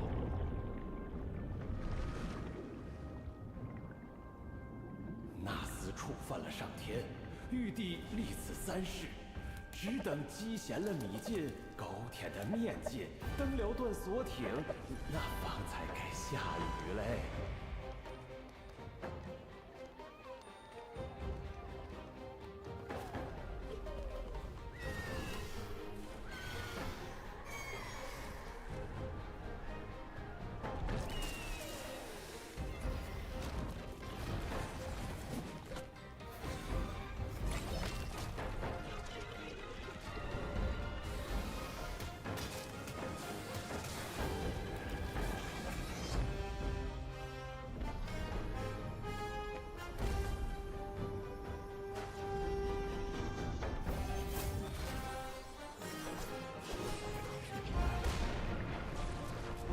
Damn it. Another tiger going down. These poor tigers never stop suffering.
Oh, our buddies!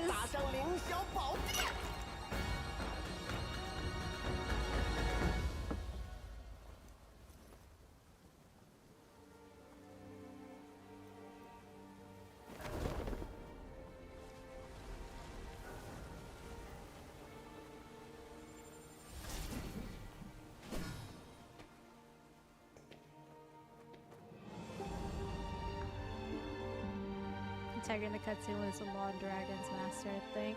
Oh, you're right. Okay, I remember that. Yeah. Oh gosh, wow. That was really fucking fun.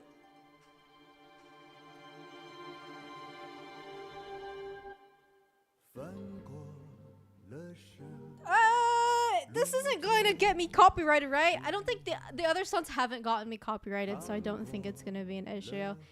That was a damn good game, though. If it weren't for optimization issues and it crashing my PC, it would have been a pretty, I think it would have been like a 9 out of 10, but unfortunately the crashes and stuff kind of bring it to like an 8 or 7. But that was a really damn good game. And I'm excited to see what that DLC is gonna be like. Let me catch up with chat though, because oh well, no, I actually can't catch up with chat because I'm kind of stuck in the cutscenes and I don't want to skip it. Can I really not alt? Oh, no, I can. I was like, is it really gonna leave me like stuck in here? Let me put this down so I can read chat though, because I missed a shit ton of stuff watching that. Because I didn't want to miss the subtitles. Okay, okay. Oh, right, back to Overlord. Yeah, funny enough, there is a character named Albedo there.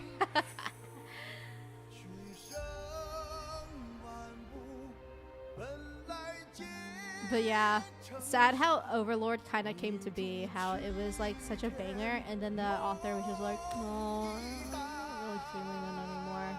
Which, you know, like, fair enough, but like, what the fuck, man? Crazy. There was an Overlord game based on the anime. Oh, it was a game made before the manga and anime called Overlord. Okay, so we are... Okay, we were talking about two different things, I guess.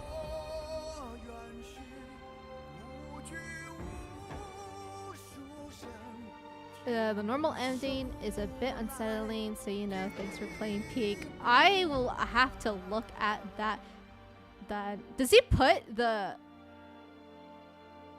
circlet back on his head? Is that what he does in the ending that's not the real ending? That would be devastating if that were the case. Yeah, I think I like the spider one. I think the animated, out of the animated scenes, the spider one was my favorite so far. That one was just a banger. Regular ending is just you going back to sleep. Ah, gotcha. Okay. That Chinese demigod has become part of my character.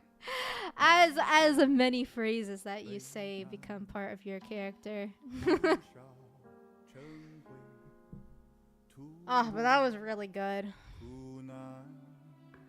It really sucks how the optimization bogs it down a lot, though. Hopefully they fix that by the time the DLC comes out, because that on top of DLC is just gonna hurt a lot. Like, I'm low-key kind of scared to know if all of that permanently damaged my PC or not. Bull King cutscene was pretty good too, actually. Yeah. I think Spider had the best song, though.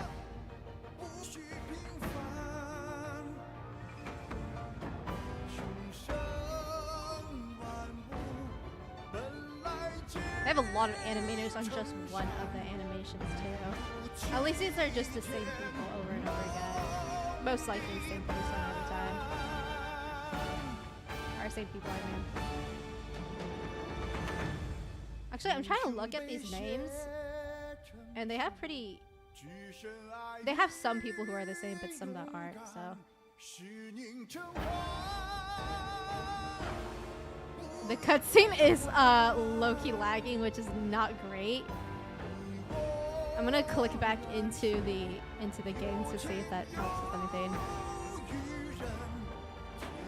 Wonder what happens to the original Spider cutscene song. Did they replace it? Like, that wasn't the original song that played during the cutscene?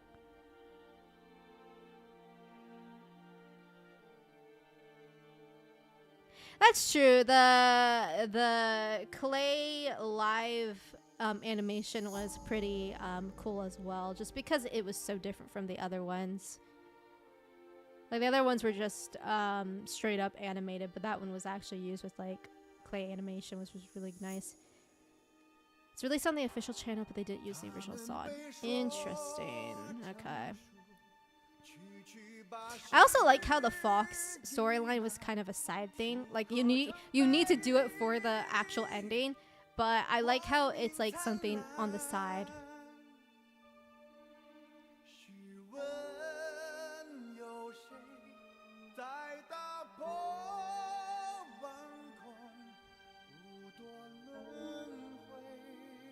Discord. Okay,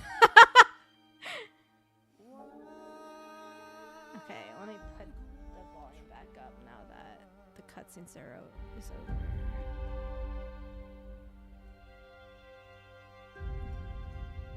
The animator for Naruto made the Bull King cutscene. Really? That's sick.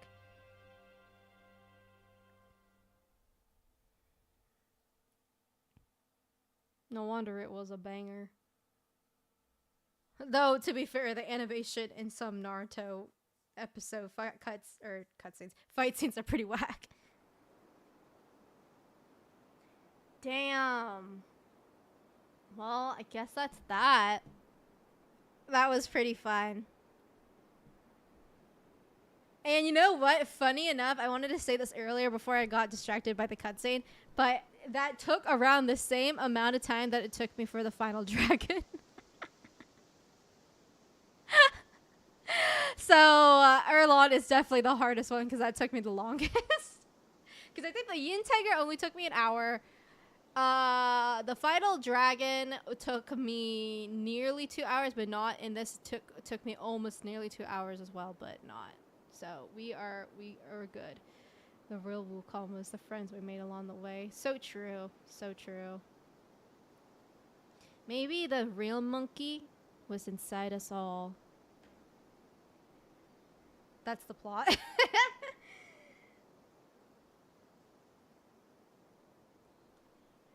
Also, the theme of yaoguai, or in Japanese yokai, developing an affection for a human is something you'd constantly see in Eastern literature, so you know Typhlosion much. Hey, at least in this sense, they're both adults, so hey. Not as scary. Because in the Typhlosion one, they very clearly said that it was a girl, and I'm like, ugh. No. Okay, well, I promised we'd read the bestiary, didn't I? So let's get into it. Oh, hello. Oh, okay, so this is, New Game Plus. Okay. Hold on, let me scroll this with the controller. It's better that way.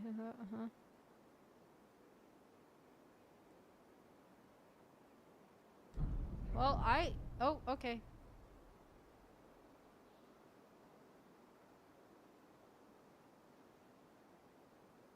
Oh, okay, that's cool.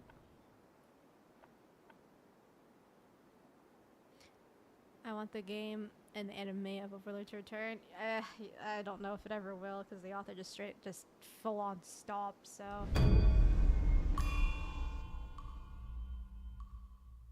Let's go down memory lane by reading all of these. Except I'm not sure if I can read all of it in an hour. There's probably a whole lot. Maybe I'll just read the main ones.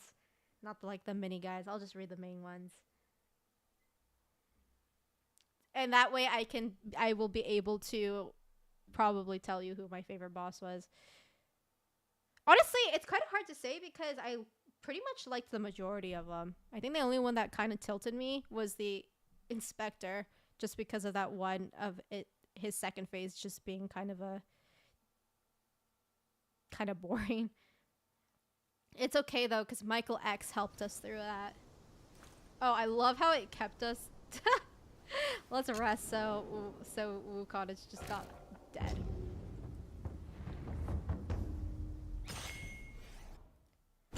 Okay.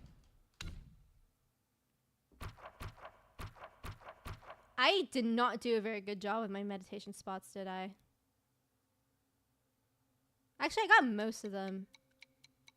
But yeah, these two are a little ooh. Okay. Oh, okay, so these are the mini bosses, and I'm certain these are like the main bosses, right? Is there any recommendations on how I should go about this glass mob? Overlord, the game was amazing. Build your own army, and the minions have different uses. You also backed up multiple hotties. That's how it usually goes.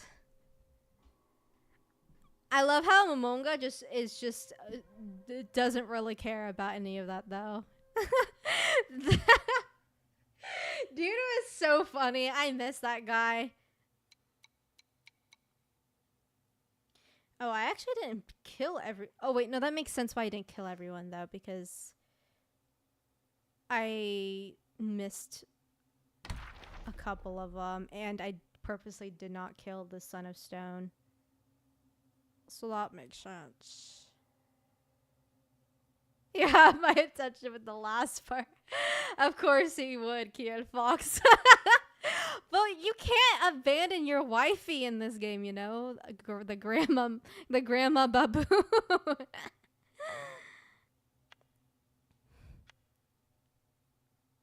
We'd almost find exclusively in Asia, because it's not blasphemy to write your wet dreams with the demon. Actually, yeah, you are absolutely right. Okay, before we do this video, though, I'm going to put on some music. Just so we can really get into the reading mood. Let me log in, though. I don't think I'm logged into this.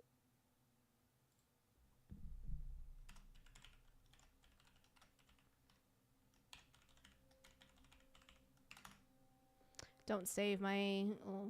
I hate it when my browser always asks if I want to save the my password. I'm like, no, why would I ever do that? I'm not doing that. We can put on my time to cook playlist. This is quite the reading music. Let me know if that is too loud or not. It looks good on OBS, but let me know if it's loud or not. Okay. Overlord made me remember another anime called BT. It was the first anime with MC going to another world. I don't think I've actually have heard of that one. Oh god, the Anka video. Gosh, don't even remind me of that one. Okay. Let's get reading. Nope, stop. My Alexa just started. Okay. So...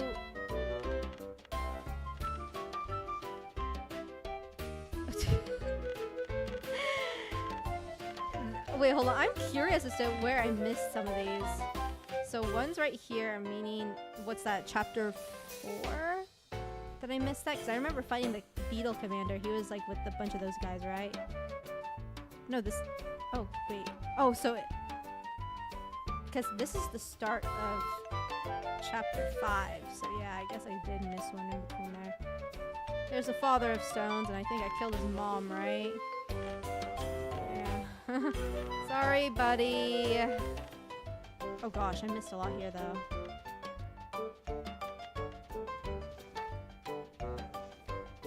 One of them is definitely the Son of Stone, though, so that's like not surprising. Probably one right here. This is still chapter 5. I wonder if oh, so there was one in chapter 5 because that's the Flint Vanguard. So like, this is chapter 5. One is over here, and the other one is the Son of Stone.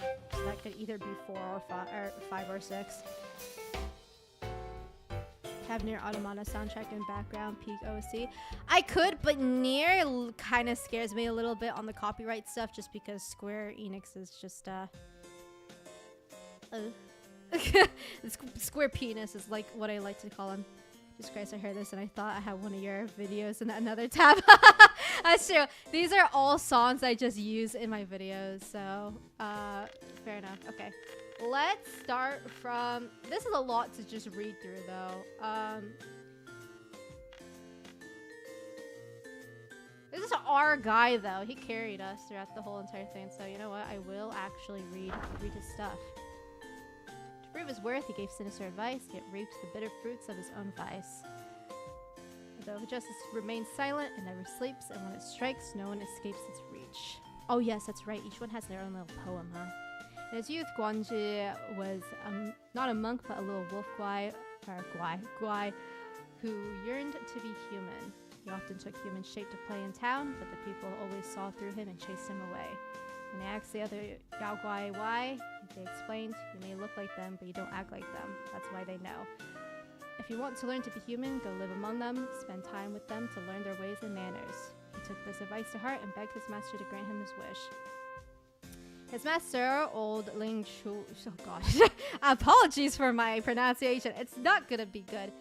Lin Shuji, who was close to the Black Bear Guai in the mountain, agreed. Black Bear Guai... Oh, so, okay, so that's the final boss of, first chapter, right? He transformed the pup into a little monk and sent him to study under Elder Jinchi, an old friend. That's right. You did it. I do remember this, actually. You did explain this to me, Boss Bob.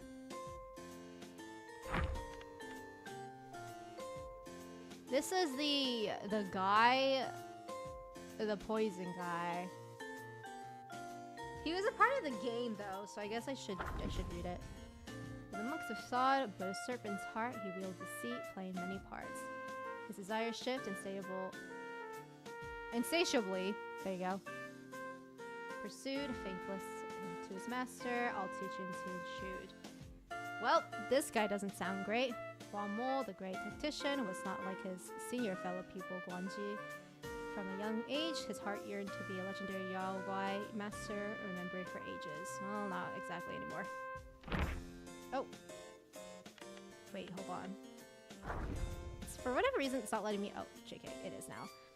But fate had other plans when old Lin Chuji sent his beloved disciple to Guanyin Temple to be a monk. The old white snake Guai grew worried. The snake feared it. It was old Lin Chuji's plot to win favor with the Black Bear Guai and commanded Guan Mo to join the monkhood as well. Lots of... It really is just a good old-fashioned high school friend group drama. Before he left, the snake warned him never fall behind, lest all of behind Guanji. No matter how hard Guan Mo tried, Elder Jinchi never seemed to favor him as much as Guanji. Very clearly, the dude was, he is our guy, but this guy, Guan Mo, he's kind of, I never used him once. When he learned faster and trained harder, didn't we just play this song? Why is my playlist, well, I guess this website's shuffle is just as bad as Spotify. Guan Mo consoled himself. I believe he was stemmed not from his own failures, but from the snake's campus meddling, which had turned the elder against him. Consoled in the notion of returning to the mountains one day, when he could embrace his Yao Guai nature and shackled by this trivial concerns. Oh gosh, this is a lot. Guan Mo could still recall Jinchi's teachings. He can be too extreme, too compromising, always leaving some room and some things unfinished. But the day Jinchi saw the Katsuya of Ever Sparks, he desired it so intense that he forgot his own words and wept gone into the night. That's me when I finish Xenoblade. I was fucking devastated.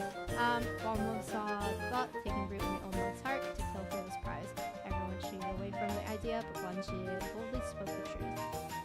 Guan Mo seethed with an inexplicable rage in his mind. A scheme began to take shape. As Elder Jinchi drank tea with the two monks, Guan Mo glimpsed tame malice in the monkey's eyes, prepared for revenge. Guanji's gambit, Guan Mo's goaded and prodded, weaving a merciless plot that left no room for escape. The old monk was elated for the first time he saw Guan Mo's wit. Uh-oh. I could already tell a downward spiral coming. His plan set, Guan Mo knew that his doom would strike that night. Summoning a gust of wind, he hid in the bamboo grove behind the mountains. As anticipated, a great fire broke out that night. But it failed to kill the two journeying monks as intended. Instead, he burned the entire temple to the ground. Good job! Alas, the world harbor such petty souls, capable of ensnaring the lofty and vanquishing the cunning plots. Perhaps this was meant slain with a borrowed blade. Well, that kind of fits him.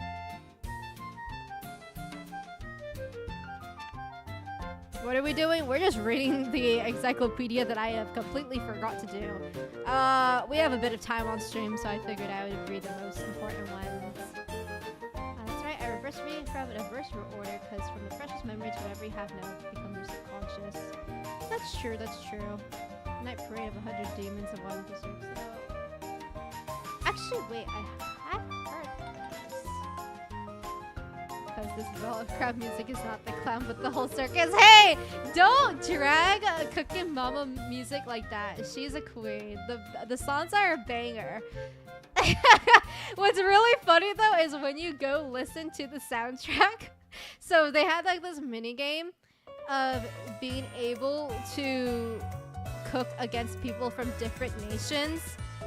And the music that they used for each character was as stereotypical as you could imagine. Should I play the Chinese one because we're playing Black Myth right now? Hold on.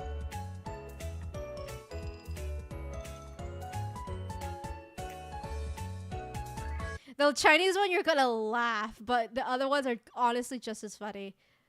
Where's Chinese? Starts with a god.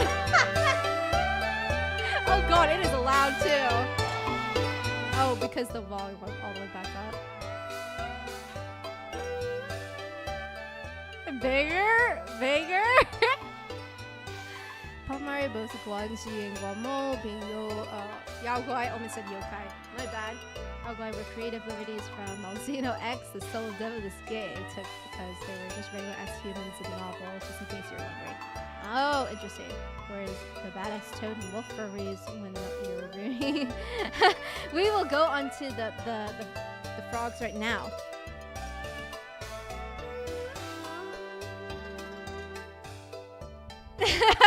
Yeah, the stereotypical your phone leaning. Speaking of Chinese accent though, my uncle who lives in Hong Kong, he like absolutely adores like Chinese stuff. So whenever he comes, I always try to like wow him with some Chinese knowledge. And this time, I'm gonna wow him with my Chinese accent by saying Animal Crossing. I don't know why I started saying Animal Crossing in a Chinese accent, but that's where I am. And so I was just like, I can't wait for him to come in September when he usually does, because then I'll be able to say Animal Crossing to him. It's gonna be great. Anyways, wrinkles on his skin so snug, a whiff of air, a fishy hug. Legs that, aw, a fishy hug? What a nice guy. You guys want to take a guess where this one's from?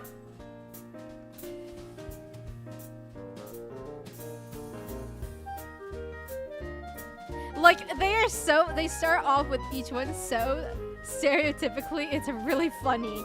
This one is kind of, you'll think it's one thing, but it's not. Well, okay, it'll make sense, but King and Fox, this song is dedicated to you. That should tell you what this country's, what the song is based on. Looks that spring to heights above from the dirt and muck they love. In the lands west of Blackwood Mountains, when a kingdom named Hami stood a small town.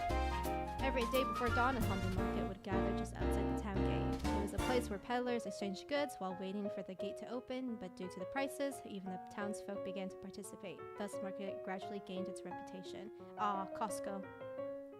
A few months ago, the odd oil peddler arrived at the market, garbed in robes of pearly turquoise color with eyes that gleamed like copper bells. He had a voice that ran out with a boom, and his breath was foul and pungent. Oh, that's fun. Yet he happened to be a king talker and naturally was disliked by everyone. The oil he produced, on the other hand, was sought after by everyone.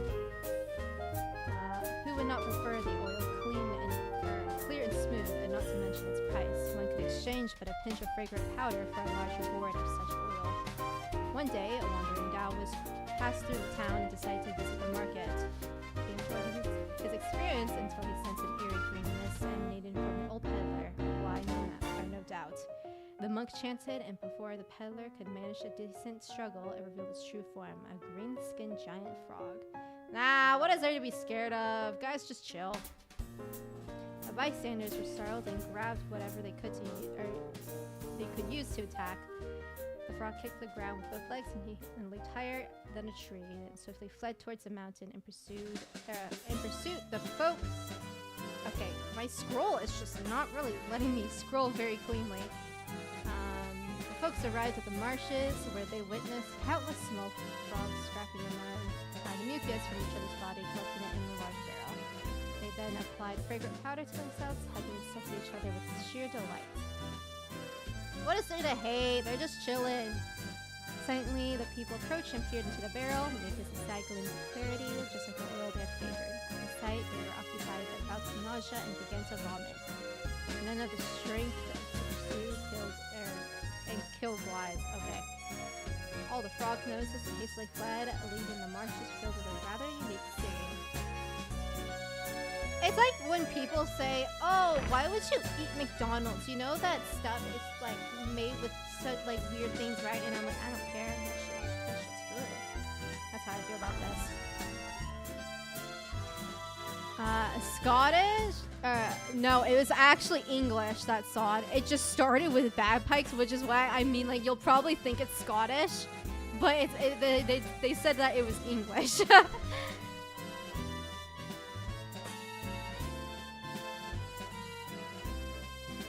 Alright, Berserk, so thanks for stopping by. Always fun talking with you. We'll be back with Monster Hunter on Friday, so I don't know if you're into that game, but if you are, I hope to see you then. That's true, Glass Bob. You are Irish, so maybe that's your cup of tea right there. By the way, Papa Mario and Easter egg for you on each Toad's mini boxes B-series. Form a complete story of a young man who's obsessed with toads and studies their shit. So you try to read them from order from chapter 1 through 6. Okay, let's do that then. Let's just go straight into the frogs then. With swollen belly, strange skills arise, the frogs croak and summon thunderous cries. No lawn needed to call the breeze, in shallow waters, frog songs please. Here we must speak once more that a wandering Taoist. He passed through the kingdom of Hami. I always read that, like I have to stop and read that. And okay, the Cooking Mama music is like too distracting to Al. I actually cannot focus right now. Okay, we're going back to my cooking playlist. Got to give Monster Hunter stories a try. I really do. I want to be friends with them, so I would be happy about that. Anyways, he passed through the kingdom of Hami, and ever since he captured the frog guy, he made his mission to hunt down such guys. Far and wide he sought their traces. On a day he came unto a village where croaks echoed, crackling eerie flashes. Joy rose in his heart and he hastened to the riverbank. There he set up a makeshift altar to subdue the Yao Guai in the river. Incense and candles were lit for the offerings. Then, with his cap removed and his hair unloosed, the Taoist traced the 3 seals of power in a vermil cinnabar and drew the vanishing sword. He mumbled and muttered the spell he knew. Then his roar shook the air. Thus be Lord Lao's decree. With a flash of his sword, he snatched up the seal and fled to the sky. A plume of flame flared up and vanished. The frogwai in the valley, startled by the commotion, sprang for the water. A great yellow frog cloud in hues between green and blue, different from the last. Sorry, this music is really... The Taoist, saying the Yao Guai spring forth, swiftly lifted the second seal. It flared up in twice, and a raging wind followed. As the third seal caught light, pealing thunder cracked from the lowering clouds. Both the Taoist and Yao Guai were startled, hands flying in the air. As silence fell, they looked up to the trees and up to see trees blasted and split while the storm above broke and scattered. The Taoist froze and scrambled to ready his brush and 3 more seals. This poor frog. Frog White, unhurried, drummed its belly drum. The sky stood unchanged, but with each stroke, a dozen shafts of golden light laced down, each striking close to the Taoist. Tumbling and rolling, the Taoist could scarcely evade the beam of light. Then the Frog White gasped its maw and spat out a swarm of electrifying tadpoles. No matter how the Taoist dodged, it pursued him relentlessly until he fled into utter rout. Alas, in a matter of renown, it is common to judge power by the intricacy and grandeur of one's method. There might be some wisdom in that. Interessante. I think this is the next frog, right? This one, Italy. Oh no, I've moved back to my playlist, so we're not doing Cooking Mama anymore.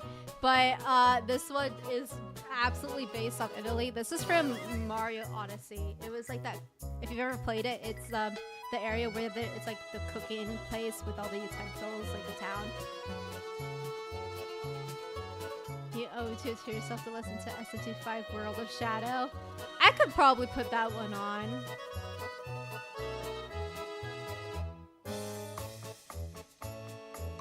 Monster Hunter Stories is indeed peak, which is why you should emulate it. I wish. I think Monster Hunter Stories goes on sale for quite a bit though, so I could probably just wait for it to go on sale and then stream it.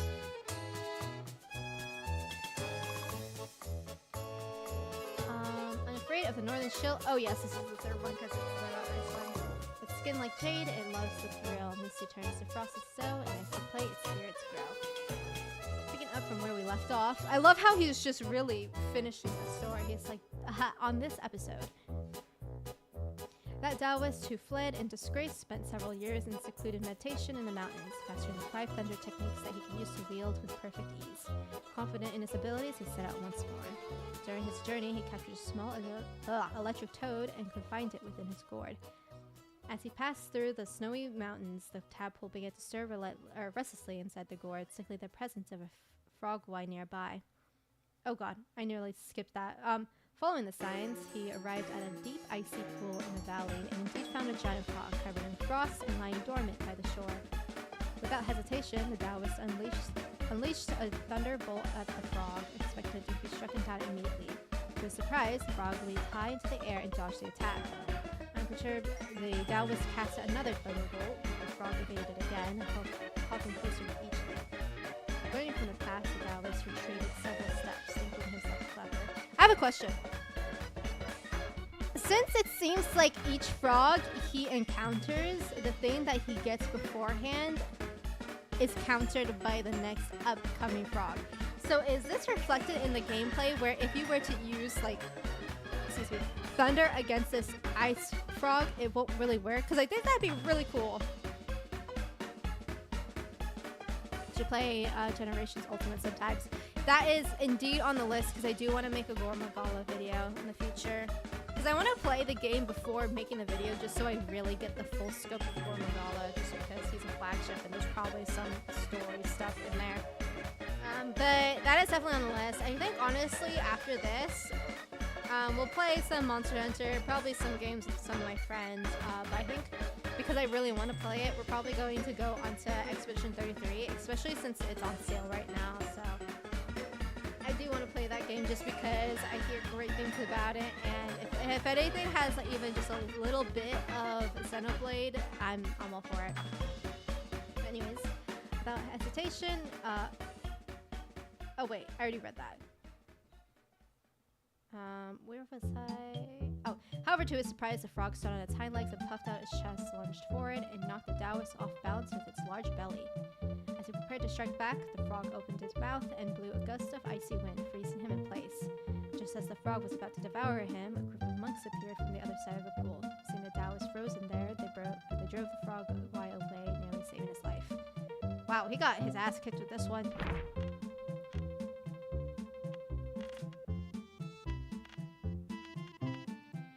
Okay, I think, if I'm remembering...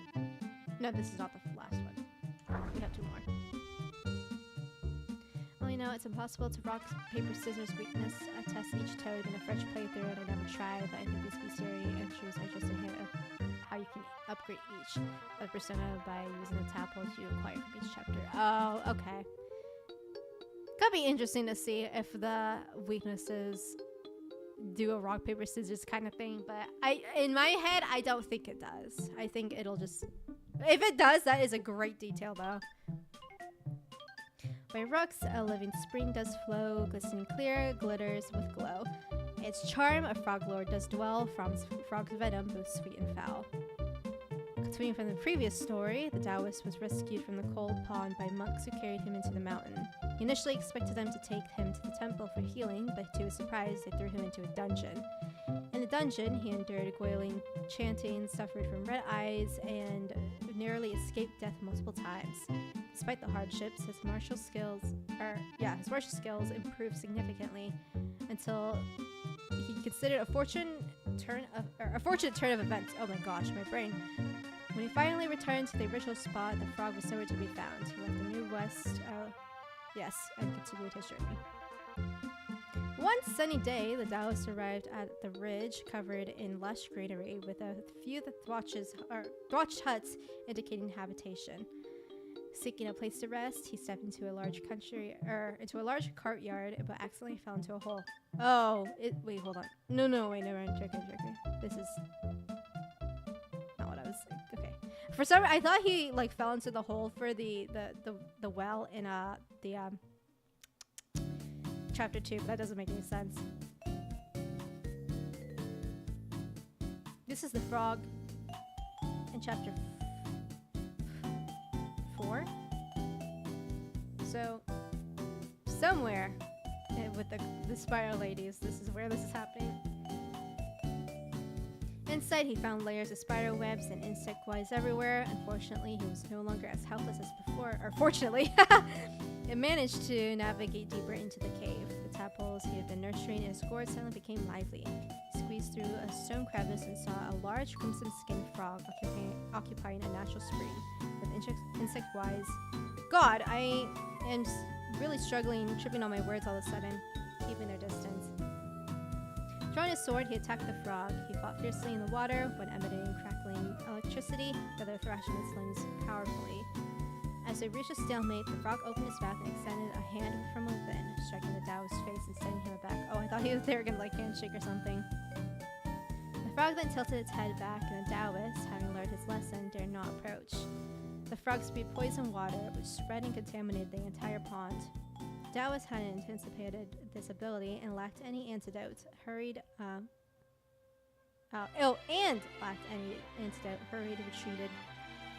through the stone crevice. Oh, I do remember the stone crevice. I do remember squeezing my way through that, actually. As he did, he heard a female voice behind him. Taoist, why aren't you practicing your swordsmanship at the temple? Are you here to seek death? Poisoned and unable to respond, he collapsed in a muddy pond.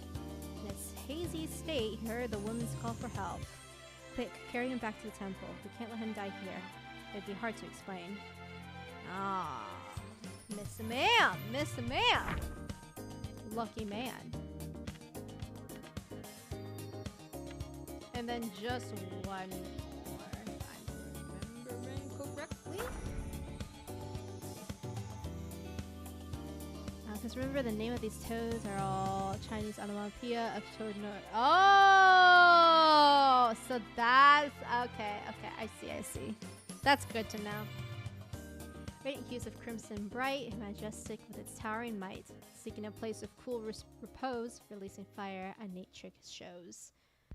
Here we must speak once more of the frog-seeking Taoist. Being carried back to the Temple of Yellow Flowers, the Taoist was treated for his injuries. Without asking him a word, everyone assumed he had come to join them as a disciple as they took care of him. While at the temple, the Taoist observed the others practicing. Though self-studying, he managed to learn a few techniques such as Meteor Smash and Stallion Spring. 100-Eyed Taoist Master.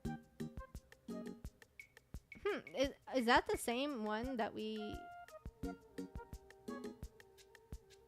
If that name is familiar, I'll have to look back. Or maybe not 100 eyes, but something eyed Taoist.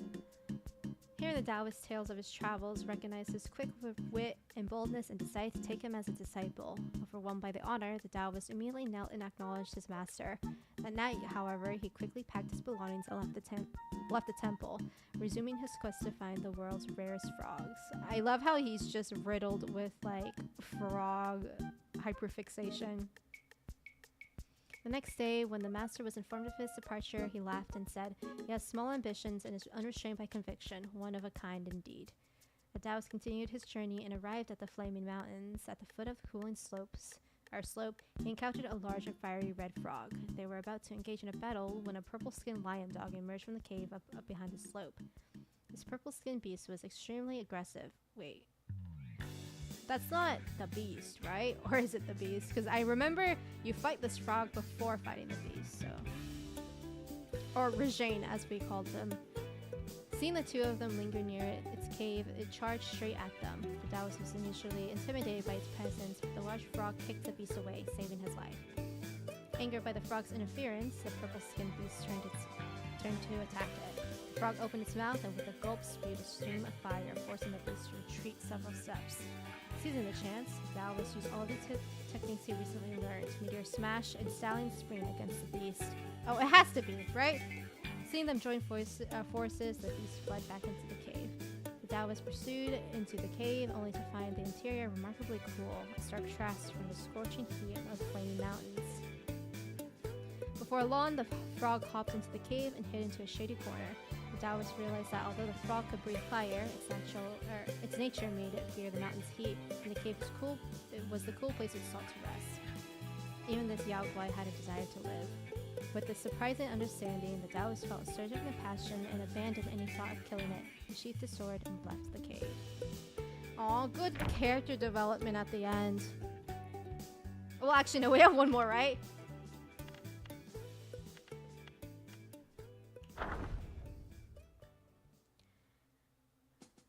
Japanese love their onomatopoeias, and if you know Yu-Gi-Oh, there's a Gaga magician and homage to... That's true.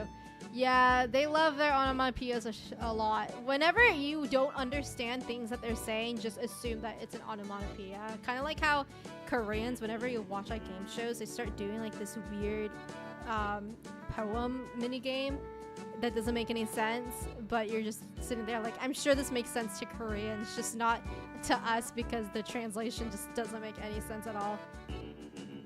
100-eyed Taoist, indeed, the blue lobster who... Oh, okay, so we did fight him. Okay.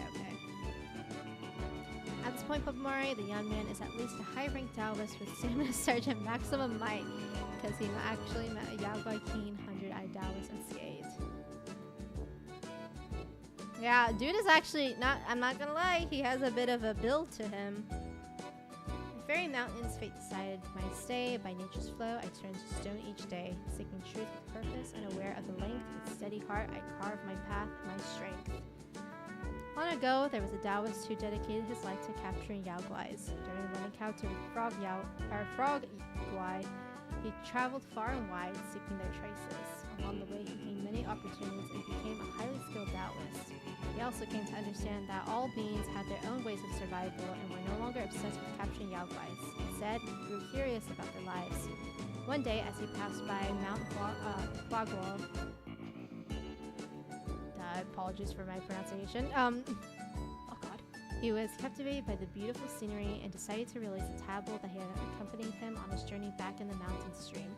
Unexpectedly, as soon as he let the little frog guy go, several bolts of lightning struck down, revealing a group of armored... Oh, here's the lore of these guys. The Taoist thought that he had caused some trouble and was about to apologize when the celestial soldiers attacked him without a word. He quickly drew his sword to defend himself, but was gradually overwhelmed by their numbers. Just as he was about to be seriously injured, a large stone frog leaped from the riverbank. Unafraid of the flashing blades and even the lightning summoned by the soldiers, the stone frog helped the Taoist fend off his opponents.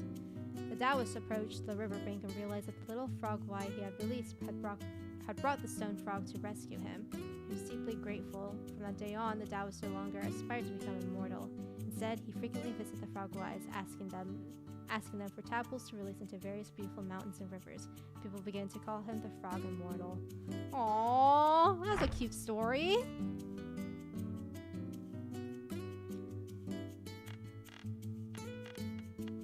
That's cute. I like that. I'm at least glad that the frogs have like a happy story. I'm sure everyone else has the most saddest stories ever. Like if I were to kill Son of Stones, I imagine that is not going to be fun.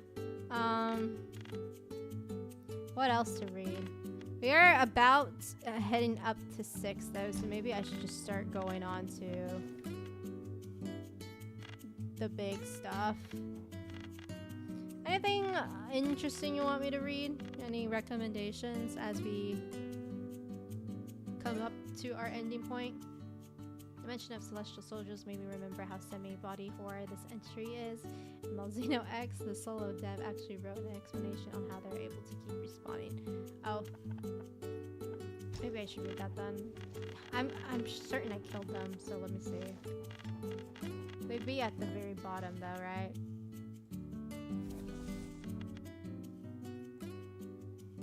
Yeah, I think these are it.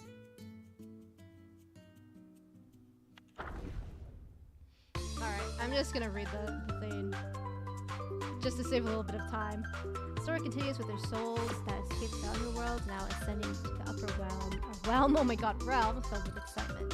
We follow the celestial captain through alleys and corridors, eventually arriving into the armory. The captain said these are true by armors, unmatched in the mortal world.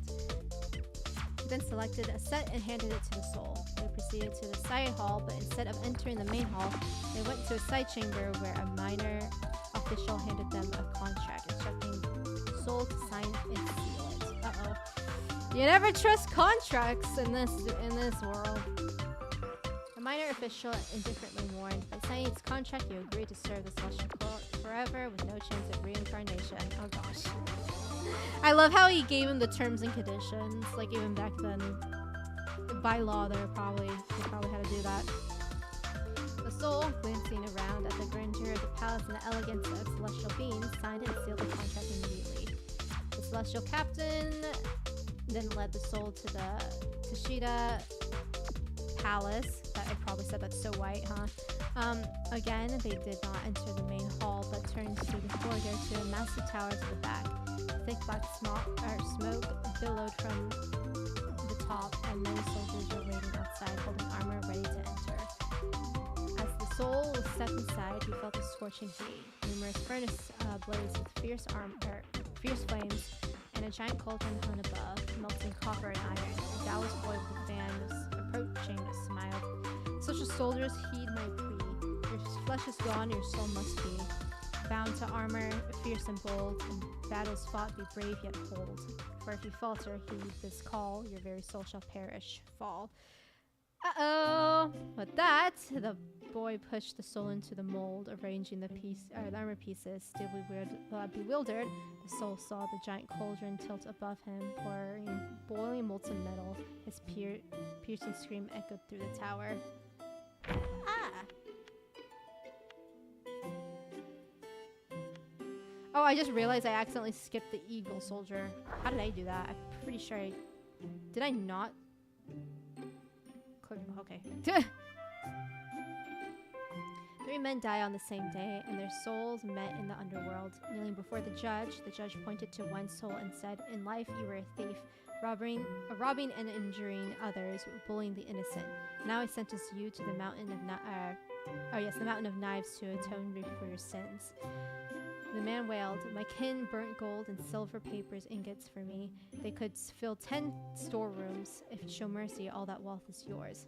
The judge remained unmoved, flicking his sleeve, and had the underworld soldiers take him. The judge then pointed to the second soul and said, you shall be reborn as human. The soul protested. I diligently practiced Buddhism, did many good deeds, and never harmed any living being. Why must I endure the suffering of reincarnation? The judge replied, a human may see 100 springs, but the grass knows only one. Being reborn as a human is already a privilege. That's what I was about to say. Like, if, after seeing how the other guy got treated, I'd be like, yeah, I'm good with being a human. Thank you. Do you wish to be reborn as a beast? The soul was displeased and said, life as a human is arduous. I practice Buddhism and it should grant me escape. The judge snorted coldly. Today, Boa Vista, don't want to really pronounce that, is not here. Whether you escape or not is not up to you. He flipped the sleeve and the underworld soldiers took him away.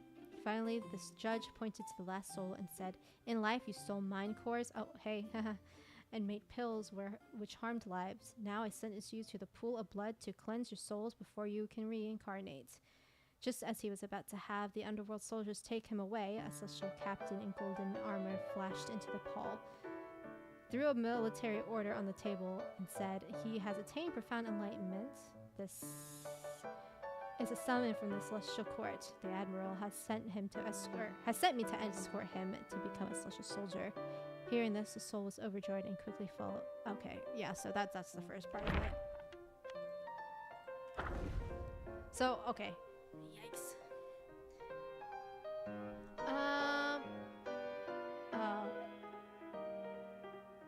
It's Persona. I think that's what you're guys. Story of an underdog, something bittersweet to be had in a myth so black.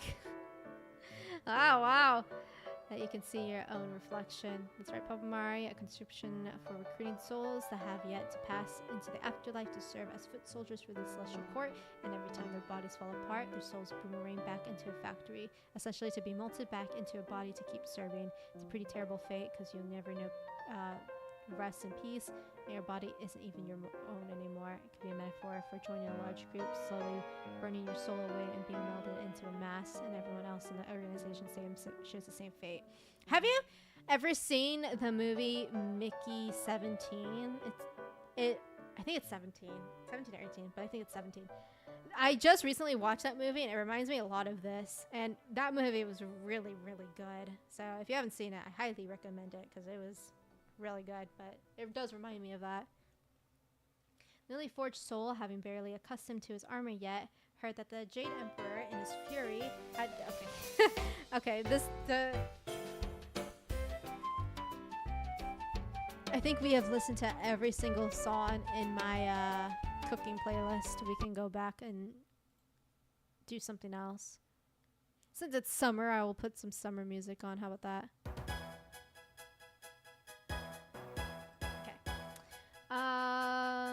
I will just start from the beginning because I don't remember what it was. The newly forged soul, having been accustomed to his armor yet, heard that the Jade Emperor, in his fury, has dispatched 100,000 celestial soldiers to descend and subdue Yaoguais.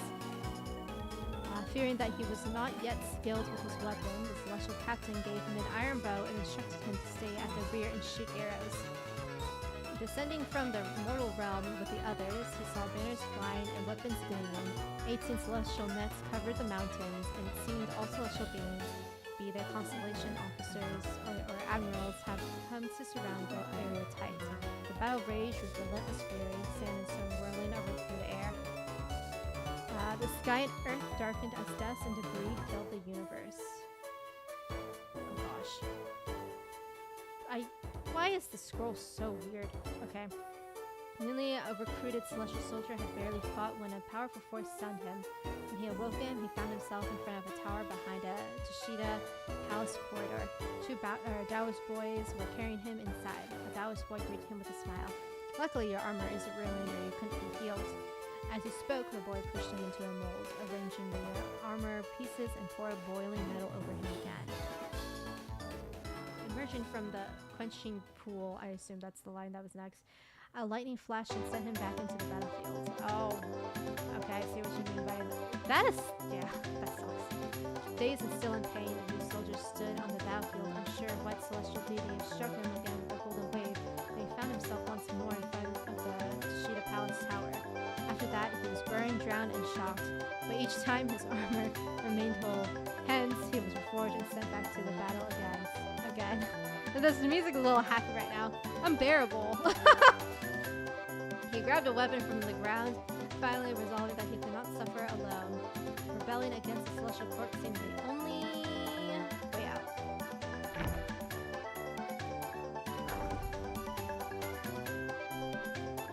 Yeah, it's 17. Yeah, okay. A great movie. It was really good. It's the same guy who did Snow Train and Parasite, and I thought, despite those two movies being really hyped up, I thought they were just okay, but this one was really good. Okay, last one. Continuing from the previous story, the soul had been a celestial soldier for 1,000 years and has risen through the ranks to become a captain of the court. Despite his promotion, he felt lost and uncertain. In life, he had not attained enlightenment, and as a celestial soldier, the highest rank he could achieve was that of a captain. Many former celestial captains, in an attempt to change their fate, had fled to the mortal realm, only to be hunted down and killed, their souls dissipating with no chance of reincarnation. Oopsies. This time, upon hearing the upheaval of Mount Huaguo, the celestial court dispatched celestial soldiers to the mortal realm. Using one head count, the celestial captain received orders to select a soul from the underworld. He approached the judge, and saw 3 kneeling souls. He chose the one he had practiced Taoism and brought him out of the underworld. The soul, seeing the celestial captain's gleaming armor, the cold edge of his blade, and the intricately carved shield of solid iron, was excited. The celestial captain paused and asked something he wasn't supposed to. If you come with me today... Hello? Scroll. If you come with me today, you will have no chance of reincarnation. As a deity, the highest rank you can achieve is my position. Are you still willing to go? The soul replied, yes, I am willing. I don't know if there will be any other opportunities in reincarnation. I might go through countless cycles of rebirth only to suffer even more. Knowing that the soul would not change his mind, the celestial captain had to take him to the upper realm. Damn. Yeah, that is quite depressing. Okay, time for World of Shadow. Actually, let me do that for you. SMT 5, you right? You said.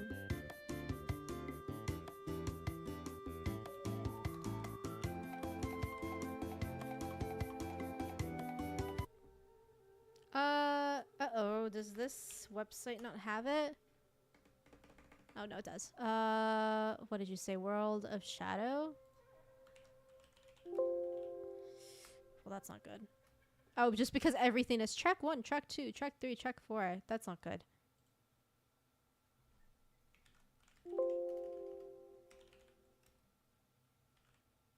Okay, here we go.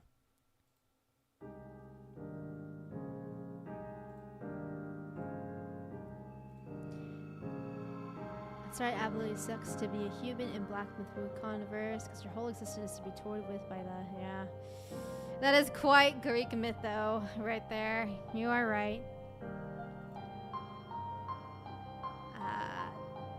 That sucks. Alright, but it is 6, so I think that will be the last one we read, just because I was expecting to read through that a lot faster, but these texts are a lot longer, because I thought it was just, like, that little, like, section, but then I pressed expand, and it was a lot more, so, unfortunately... It will probably take longer than the actual boss fight to get through all of this. But some interesting stories. I'm glad we got to read the frog and the soldiers.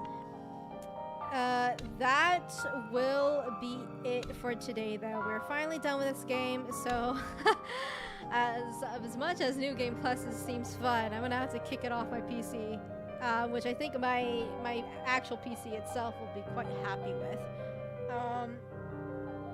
So, on Friday, we will be back with some more Monster Hunter, thank God, so we can finally do some title update too, which I'm excited. Get some pizza. I ran out of pizza, so we already ate the pizza, but at least we got a pizza party right after Erlong. Like, actual, like, full-on Costco pizza party right after, which was really fun to me. I don't know what I'll eat today. I have some leftover Japanese curry from earlier in the week, so I might do that. Yeah, I'll probably do that.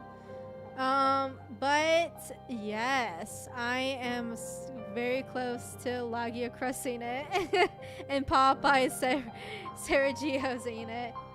Or Saragios.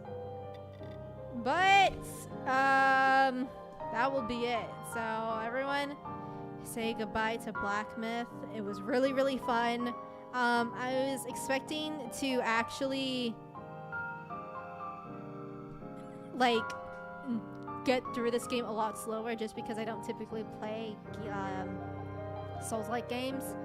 But this one was actually really, really nice, just because the combat was really fast and it wasn't horribly punishing, thank God.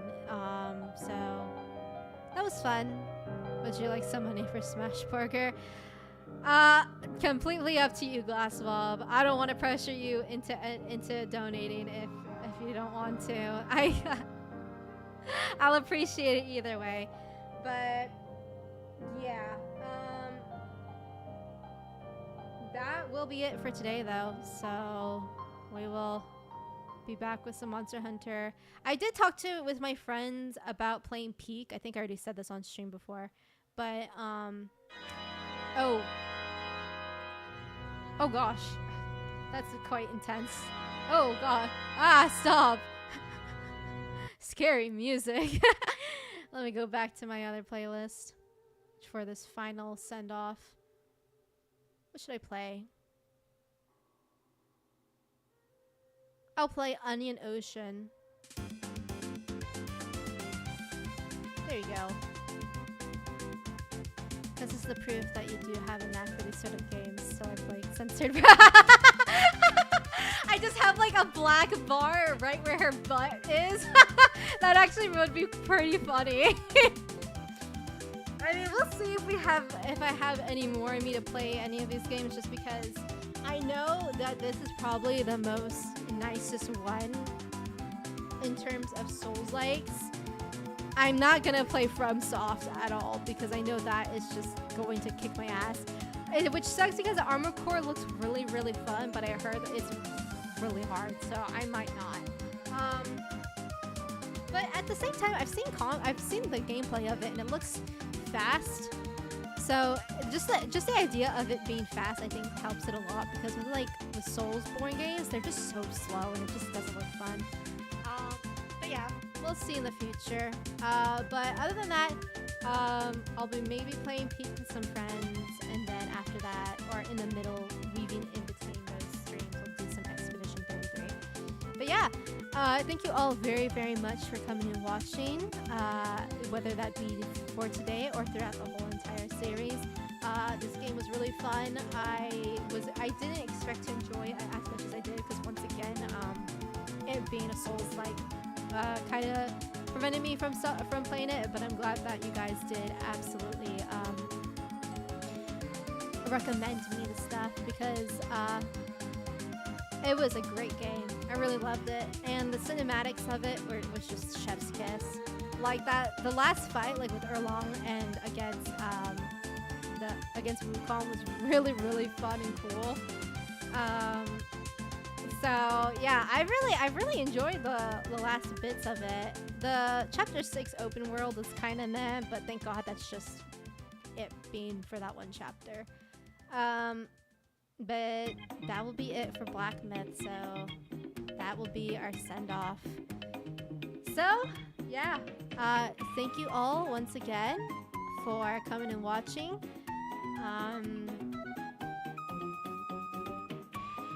I really, really, really enjoyed this game. Welcome to the Winners Club. I literally beat this last night. Oh, sick. Nice. We are here in the Winners Club. For sure, for sure. I think Sad Face said he was playing it too, so we'll see if we get any updates from him, though he hasn't popped up today. So unfortunately, he did miss this, but kind of for the best, because that would have been spoilers for him. But hey, we're all here. We all beat it, which is a nice feeling. But yeah, should be it. So I hope you all have a good rest of your evening. Stay cool. It is cooling down for me at least, so hopefully it's cooling down in other places for everyone else. But yeah, I will see you all on Friday, where we will be playing Title Update 2 for Monster Hunter. Okie dokie, I will see you all then. Bye-bye. Hope you all have a good rest of your evening.